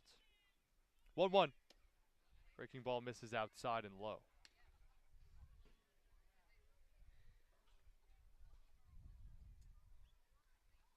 The runner at first is pinch hitter Fernando Gonzalez.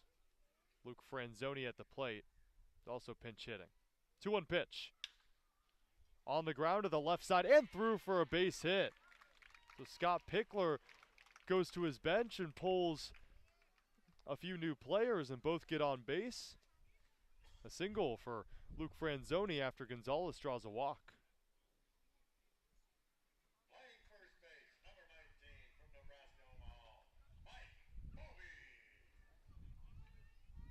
Mike Bovey will stay in for the Red Sox after a few pinch hitters get on base with 2 away in the bottom of the 7th.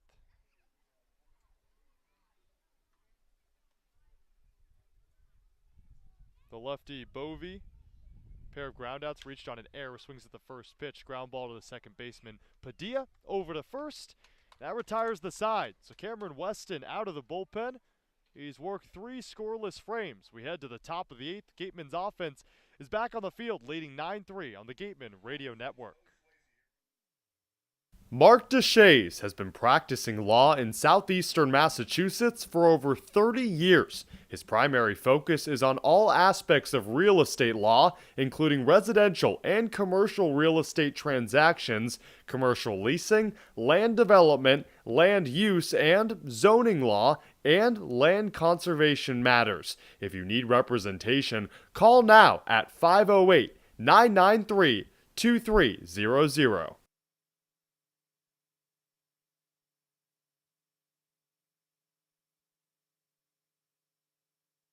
Gibson Sotheby's International Realty is proud to sponsor the Cape Cod Baseball League, offering residential sales and vacation rentals across the Cape. We help you turn someday into right now. Each office is independently owned and operated. Sotheby's International Realty is a registered trademark.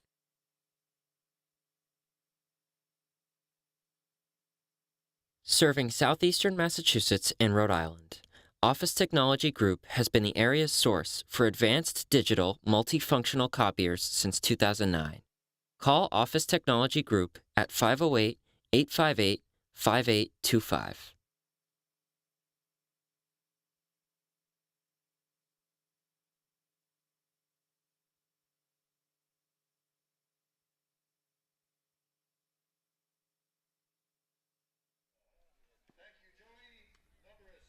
We're on the top of the 8th between the Gateman and the Red Sox. It's 9-3 Wareham, taking to the road and are dominating the home team. Looking to end a 3-game skid with Alex Feuz. I'm Cameron Ezeir. Connor Thurman back out on the mound for a second inning of work. Lines for both teams. The Gateman 9 runs on 7 hits and 1 error. For the Red Sox, 3 runs on 6 hits and 1 defensive miscue.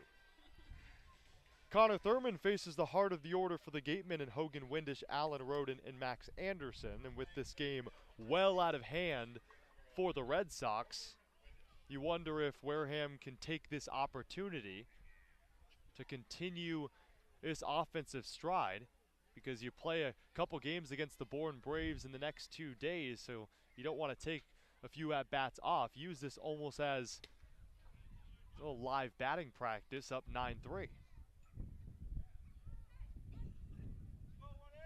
Thurman gets ready on the bump after delivering a strike down the middle. Pitching to Hogan Windish. 0-1 pitch. Slider in the dirt.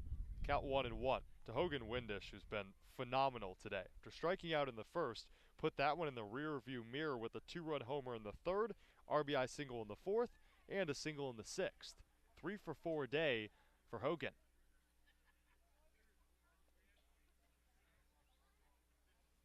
Thurman the 1-1, check swing going through his Windish. He kept the knob of the bat near his hip and kind of just turned his hips, and it brought the bat that way. It looked like he wanted to swing. Nasty breaking pitch. It's what Thurman has in his arsenal. He's known for that slider that has a whole lot of movement. A lot of the times he'll attack on the outside, but that time on the inner half. Extends the glove. Here's the 1-2. Sweeper and a swing and a miss from Hogan Windish. Oh, back to that nasty breaking ball, and there's one away in the top of the 8th. Hogan Windish strikes out for the second time today, the first time since the first inning, but 3 hits on the day. An early candidate for our South Coast Health Player of the Game. Alan Roden steps in. And it's a guy in Hogan Windish, had a 6-game hit streak to open up the season. Then it was ended in the 7th game. He started up another 6-game hit streak, and he started up another streak yet again. It's now up to 4. Breaking ball misses outside. So Alan Roden at the plate. Connor Thurman on the bump. In a 9-3 ball game, it's been that score since the middle of the 6th. Thurman set. Deep breath, 1-0 delivery home. Breaking ball, strike on the outer corner.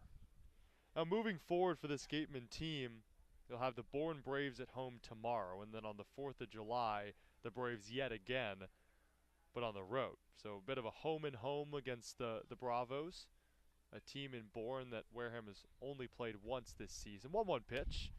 Breaking ball, strike on the outer half. That's one thing the Cape League just does so great is obviously traffic on the Cape during the 4th of July weekend, heavy. So what the Cape League does is they find they're just the closest teams and they play each other the two busiest days on the road.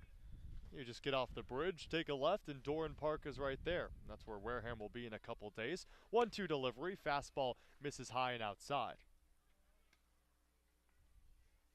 Entered this game, point of emphasis was on the bats and the fact that just haven't been there for the Gatemen.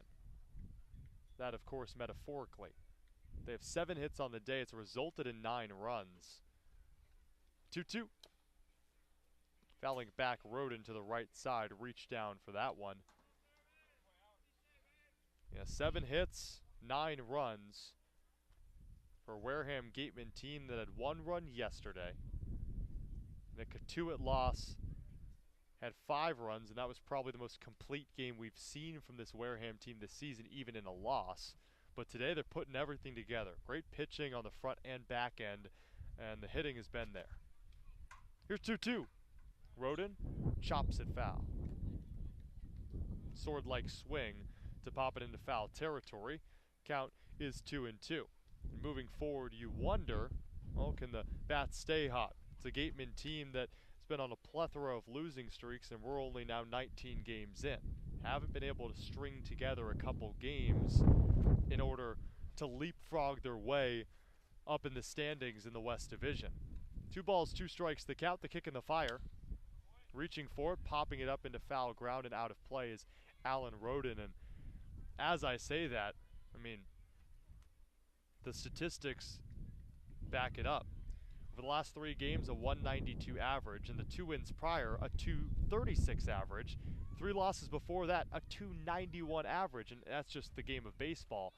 Either the bats have been there and this team has lost, or they're respectable and they find a way to win on the 2-2. Roden slaps it to right foul.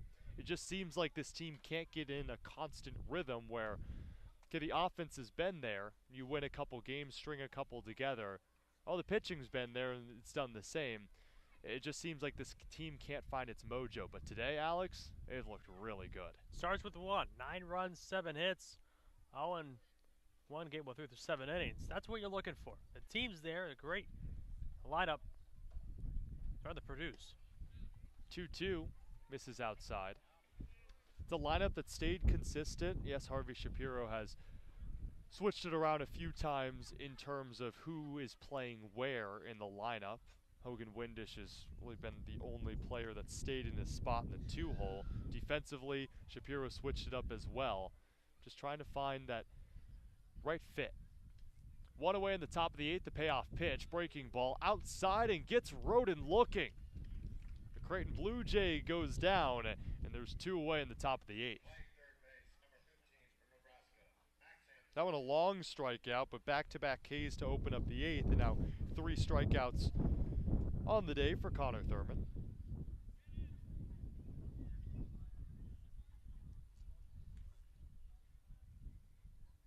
Thurman gets ready to deal to Max Anderson, who had a 2 RBI single in the 4th, bouncer in the dirt.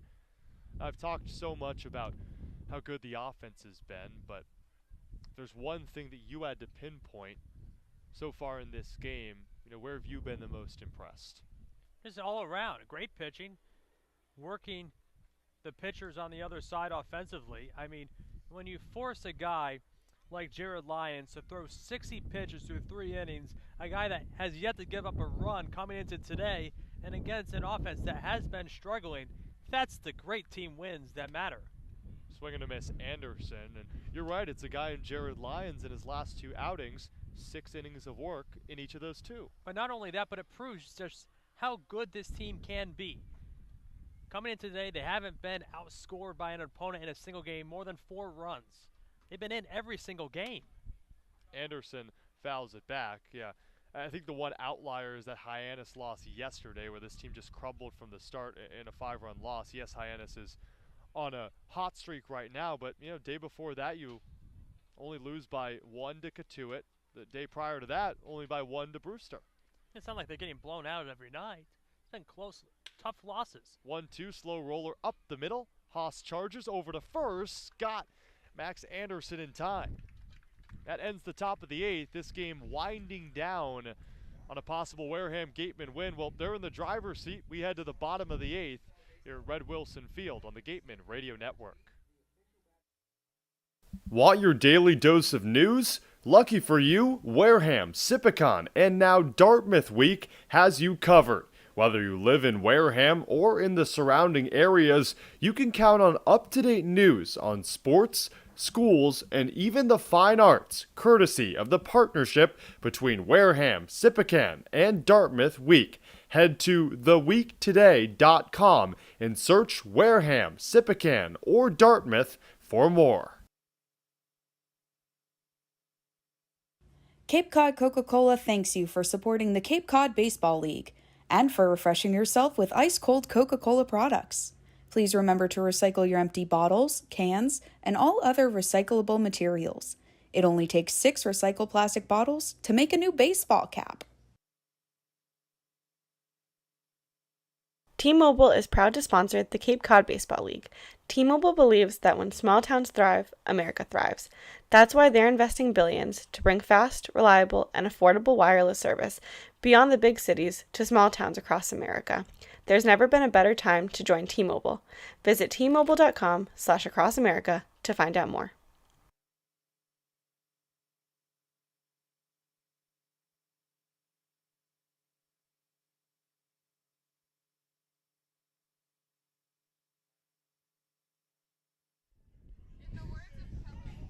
To the bottom of the 8th we go. This game mulling along. It's been 9-3 ever since the top of the 6th, and the Gatemen really put this one away in the top of the 4th, and Cameron Weston has gone on to close the door even further. We're in the bottom of the 8th, and Weston in his 4th inning of work. For a Wareham team short on arms after yesterday's loss to Hyannis, where they pitched so many, it's really nice to see Brand go 4 strong and Weston doing the same. Fastball misses low. On the first pitch to a pinch hitter, Jordan Thompson, shortstop out of LSU, the Chula Vista area in California. 1-0, Thompson hacks, popped up, Padilla moves in, so does Wright. They collide, Blake Wright makes the grab. Oh, you don't expect that in the bottom of the 8th. It felt like Blake Wright was calling off Padilla, and then Brian was doing the same to Blake. Luckily, as they collided, to the smile of Cameron Weston on the mound, Wright made the grab. Yeah, as long as someone made it. Obviously, not a lot of same teammates playing on the same team in summer ball, so he's still working through some communication things. Swing and a miss from Johnny Long after a pinch hit. The third pinch hitter for this Red Sox team in Jordan Thompson. It's a really good sign as Johnny Long swings and misses at a breaking ball to see these guys grow and develop together. It just seems like this team is a bit tighter. Maybe the wins aren't there right now, but a whole lot of season to go. 0-2 pitch, misses in the dirt. Yeah, that was Weston's 60th pitch of the night. Wow, for a reliever. Now he's used to being a starter at Michigan, so not much of a shocker that he's able to pitch 60 to 65, maybe even more. 1-2. Long fouls it back. So Johnny Long struck out in the 2nd and gave new life in the 4th to this Red Sox team with a 2-run homer. Struck out looking in the 6th. But the Red Sox do trail 9-3. Weston gets set at the belt, the 1-2. Fastball misses away. You talked about this being just a total team win. You look moving forward, you've Bourne. Maybe you can take advantage of an inter-divisional matchup as you take down this East Division team in the Red Sox. Pitch on the 2-2 is low to make it 3-2. The Gatemen have yet to lose to the Braves. They tied earlier this season. Played back-to-back days against them. Payoff. Smoked up the middle past the diving Blake Wright.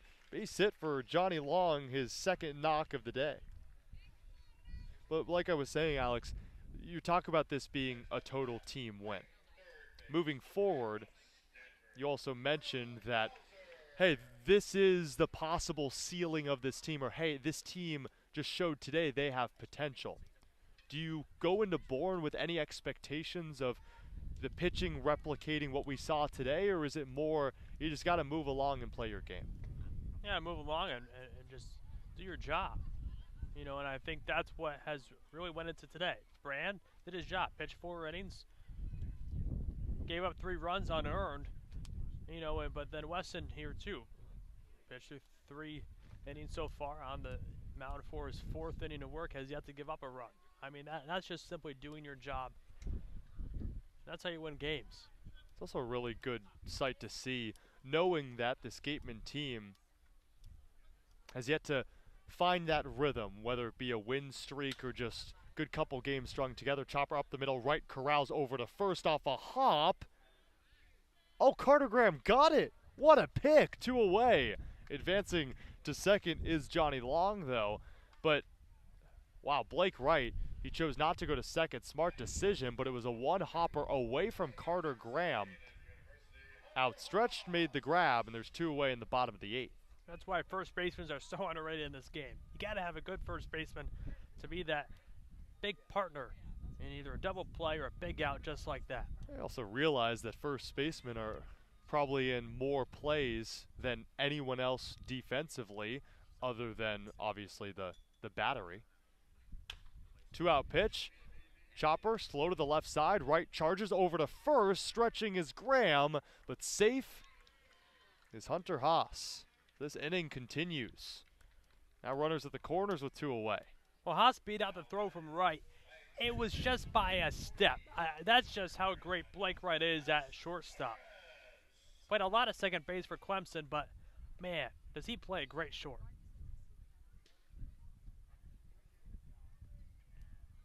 His approach is really good. On the at-bat prior, he had to drift to his left and throw against his body. There, he had to charge toward it and turn his body in order to open up his stance to first. So it's just a guy in Blake Wright that seems so comfortable, that middle infield spot, whether it is second or short. But today at the shortstop position, he's been great. Pass Ferreras stands in, smiles off a pitch that misses. Counts 1-1. 0 for 3 is Ferreras. The sun starting to beam on the field through the trees. 1-1. Flied out to right, out of play.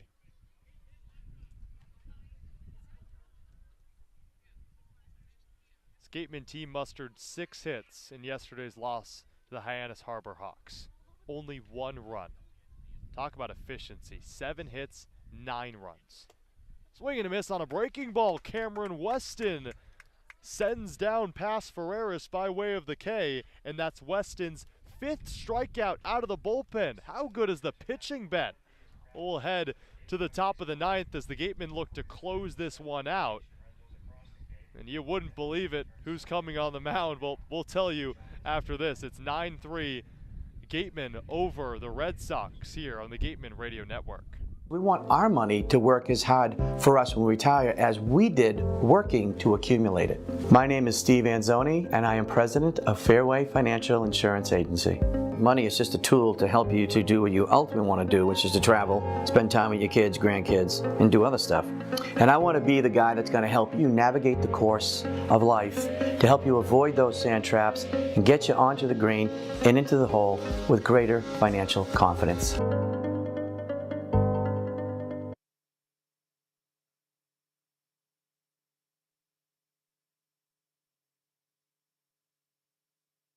For sales and rentals of Caterpillar machinery, generators, and marine engines, visit MiltonCat.com, your area cat dealer.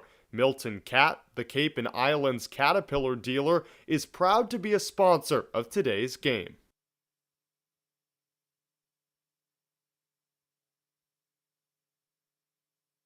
The Gateway Tavern, located on Marion Road in Wareham, offers an extensive but not exhaustive array of menu choices. They search for the finest in foods, ranging from garden fresh produce to hand-selected seafood, and have special menus that change daily. The Gateway Tavern is proud to be the official helmet of the Wareham Gateman.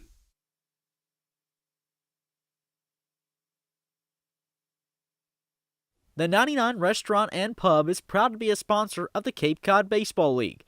Visit your local 99 and try their famous colossal lobster rolls, piled high on a grilled brioche and served hot buttered or just the right amount of mayo and celery with fries and coleslaw. The 99, always the real deal.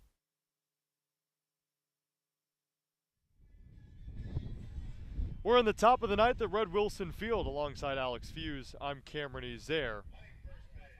I teased at the end of the bottom of the eighth you wouldn't believe who's on the mound because it's a position player and he's out of Ezeir. No, it's not Jack Hausinger.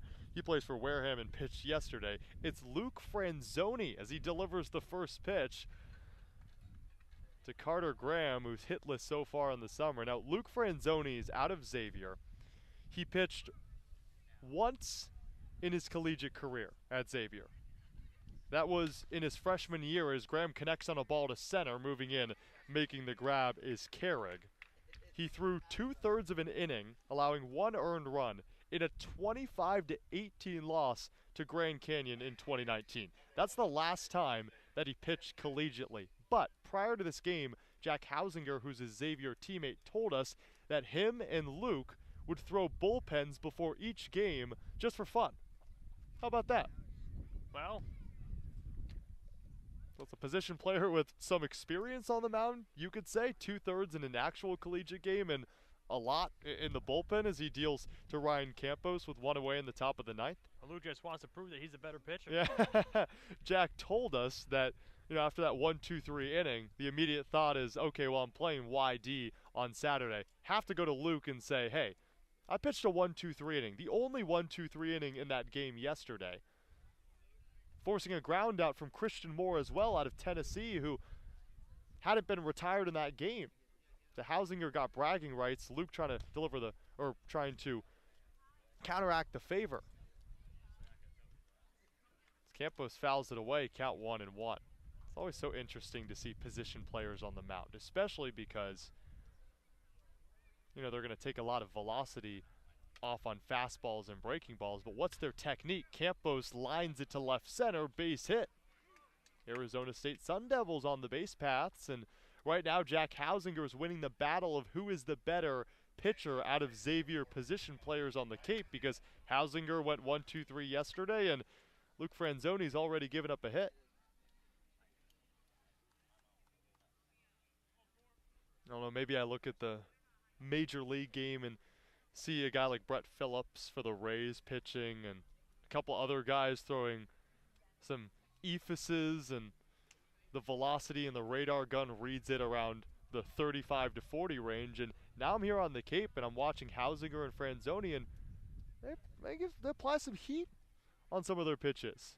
They're not taking off some of that mustard. My favorite two pitchers, position players, that pitched in a Major League game this year has to be Albert Pujols and Yadier Molina.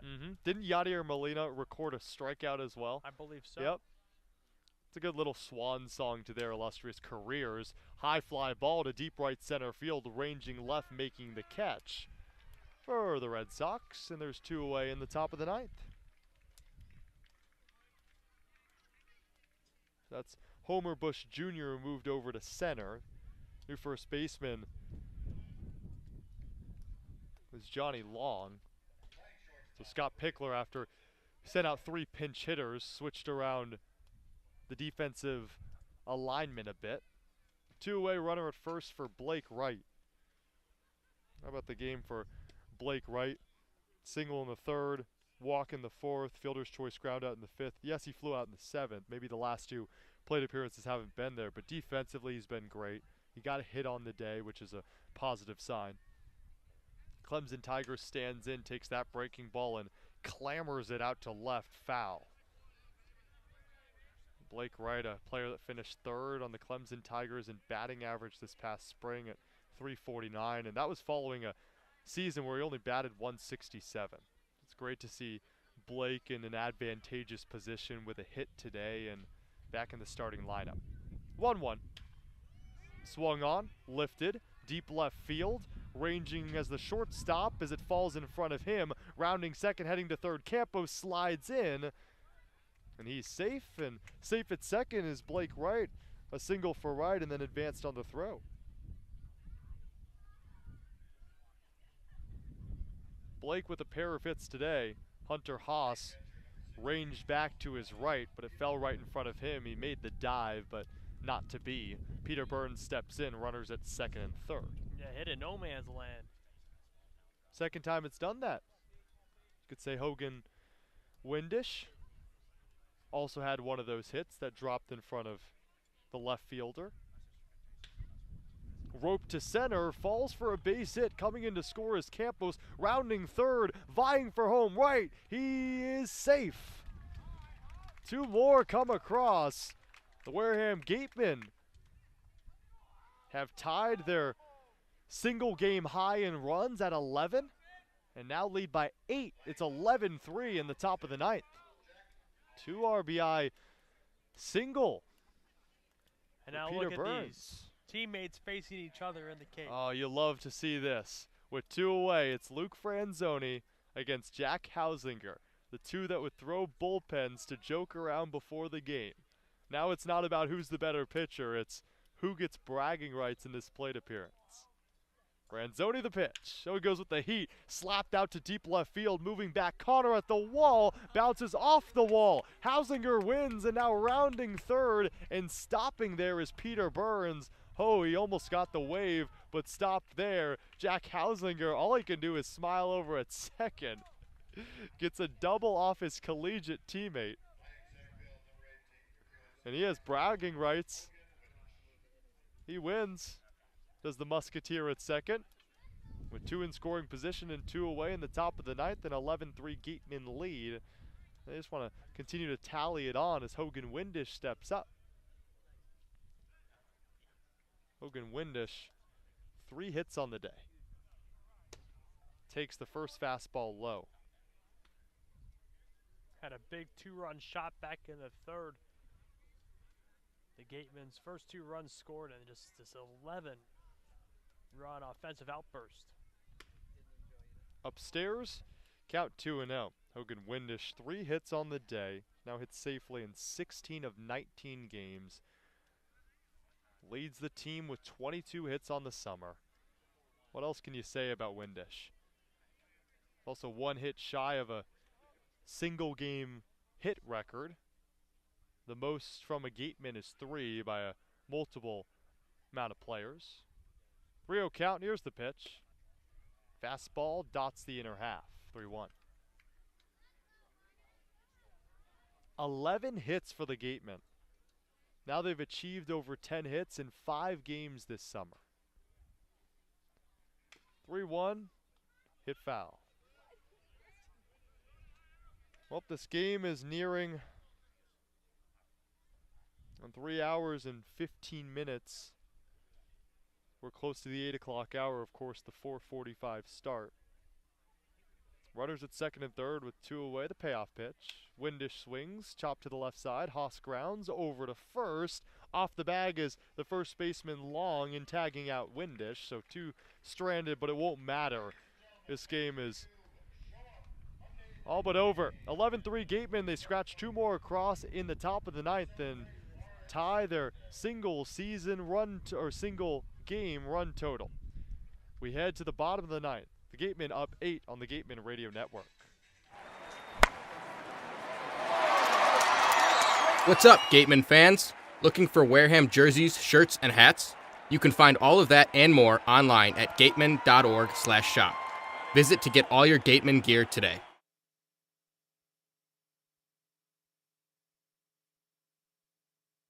Hey Gateman fans, don't miss out as the Wareham Gatemen head to Worcester, Mass. to take on the Bourne Braves at Polar Park, the home of the Worcester Red Sox. This special game at Polar Park takes place Monday, July 25th with a 6:45 first pitch. Tickets start at just $10, so head to gateman.org to get yours today. Curry College is where you go to become anything you want. Curry prepares students to engage in successful careers with learning beyond the classroom. Explore undergraduate programs, including new majors in environmental science, sport and recreation management, graphic design, marketing, and computer science. Online at curry.edu. Catchers aren't the only ones protecting home. With Rogers Gray, you have more coastal homeowners insurance options and a true expertise in their people. Protect your home with Rogers Gray. Rogers Gray is a proud sponsor of the Cape Cod Baseball League. Learn more at rogersgray.com.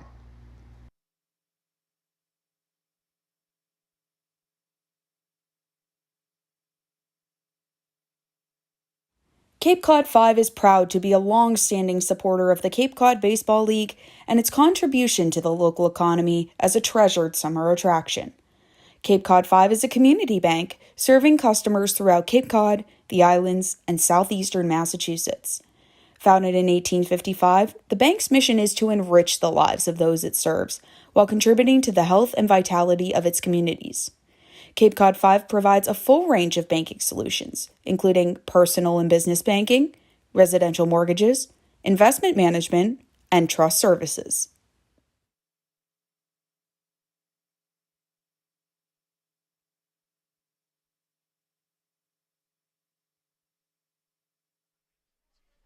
We're in the bottom of the ninth. The Gatemen lead the Red Sox 11-3, an offensive outburst. 11 hits. 2 runs in the third, 5 in the fourth, 2 in the sixth, and another pair in the ninth. Jack Sullivan's the new pitcher on for the Gatemen. 9-hole hitter Homer Bush Jr. at the plate. He takes the first pitch low.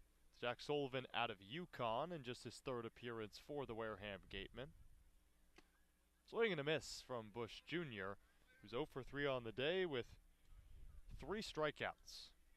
Jack Sullivan relieves Cameron Weston, who had himself one heck of an appearance out of the bullpen. Breaking ball misses high, count 2-1. 4 innings of work. He struck out 5, and Weston did a really good job after Jonathan Brand shut the door early. Swing and a miss by Bush, count 2-2. Bush trying to avoid the dreaded golden sombrero. Here's the 2-2, we'll see. Swing and a miss. Well, he doesn't avoid it. Jack Sullivan puts down Homer Bush by way of the K, and that's the 4th strikeout for Bush Jr.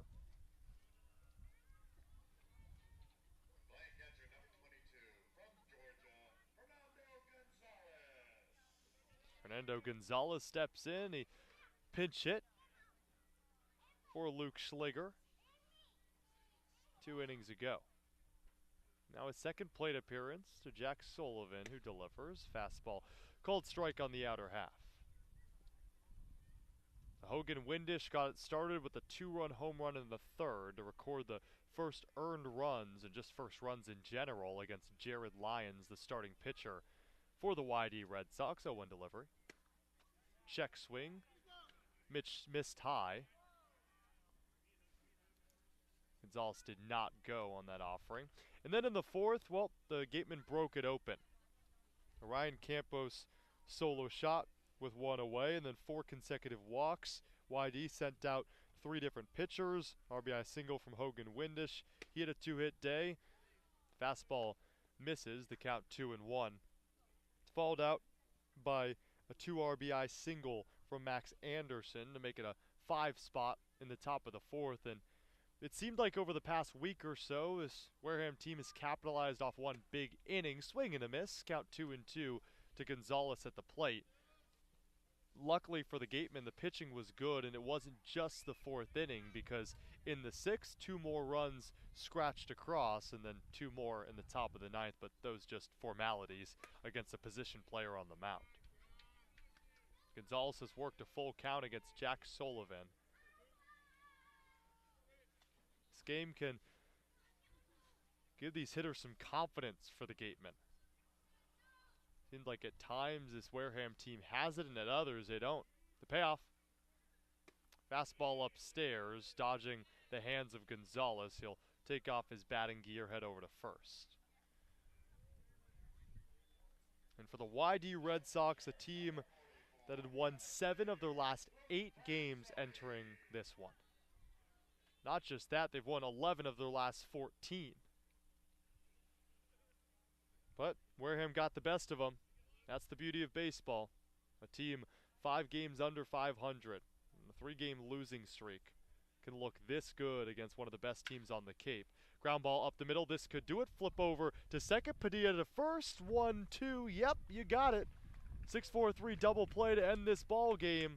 The Wareham Gatemen take the win and improve to 7-11-1 on the season, dropping the YD Red Sox to 11-6-2 on the year, and the Wareham Gatemen snap a 3-game skid. 11-3 your final score from Red Wilson Field. And on the other side, we'll give you the South Coast Health post-game show, and our own Claire Foley will be joined by the South Coast Health player of the game. Final score, Wareham 11, YD 3. Stay with us on the South Coast Health post-game show on the other side, the Gateman Radio Network.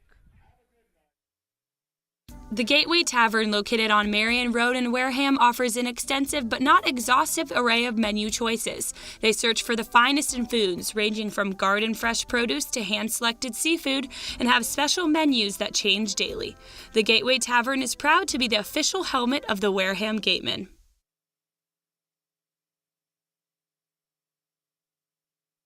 For sales and rentals of Caterpillar machinery, generators, and marine engines, visit MiltonCat.com, your area cat dealer. Milton Cat, the Cape and Islands Caterpillar dealer, is proud to be a sponsor of today's game.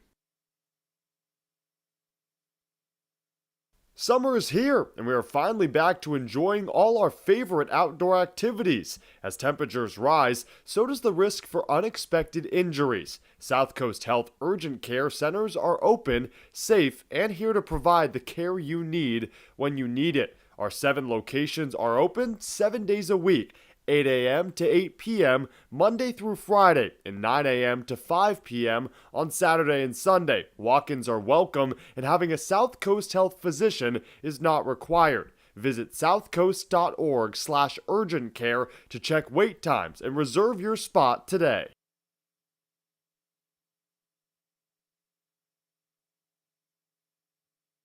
Reed Custom Soils is New England's leading provider of lightweight planting soil for green roof installations and is the exclusive New England supplier of stabilized stone dust. Reed Custom Soils services over 300 golf courses and provides unique blends to fit your needs, all by experienced precision blenders. To learn more about how Reed Custom Soils can serve you, call toll-free 1-800-924-5335 or head to reedcustomsoils.com.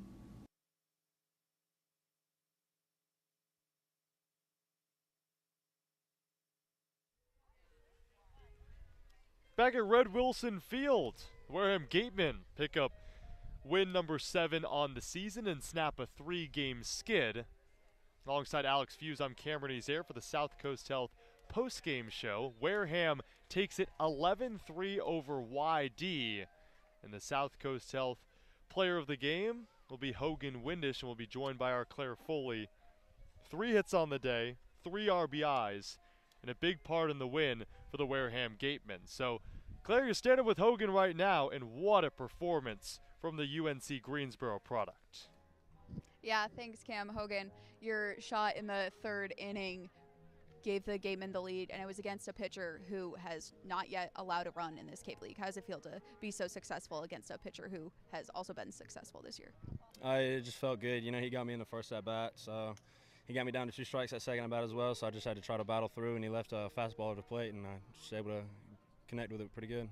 And after a tough loss last night, for the whole offense to come together for a solid team win, especially to support Jonathan Brand out there, how does that feel for your team? It was really good to see today. Everyone was kind of on the same page, clicking and just putting the ball in play, hitting it hard, and it was falling our way. Awesome. Thank you so much, Hogan. Back to you guys. Thanks so much, Claire. Yeah, Hogan Windish, what a day for him. 3 for 5, pair of singles, a home run, 3 RBIs, and he just continues his stout play. Hogan Windish, our South Coast Health player of the game. Alex, final takeaways from this 11-3 win. I know you already said it's a total team win, but any more anecdotes or anything else to add heading into Bourne tomorrow? Well, Windish said it perfectly. Left the fastball over the heart of the plate, and Windish won that battle. You know, and that's ultimately how the scoreless streak from Lyons came up and finished here tonight against the Gatemen. But all around, great team win heading into a rivalry between the two closest teams on the Cape, and what a way to celebrate an early 4th of July. A lot of fireworks here at Red Wolfson Field. Yeah, a pair of home runs for the Wareham Gateman, 11 hits, 11 runs to show for it for the Whitey Red Sox. 3 runs on 8 hits in a Whitey team that had won 7 of their last 8 coming into this one, and the Gatemen just looked like the better team on the mound and at the plate. So the Wareham Gatemen improved to 7-11-1 on the season, and they play the Bourne Braves tomorrow at Spillane Field. We will talk to you then. For Alex Feuz and Claire Foley, I'm Cameron Ezeir. We'll see you tomorrow.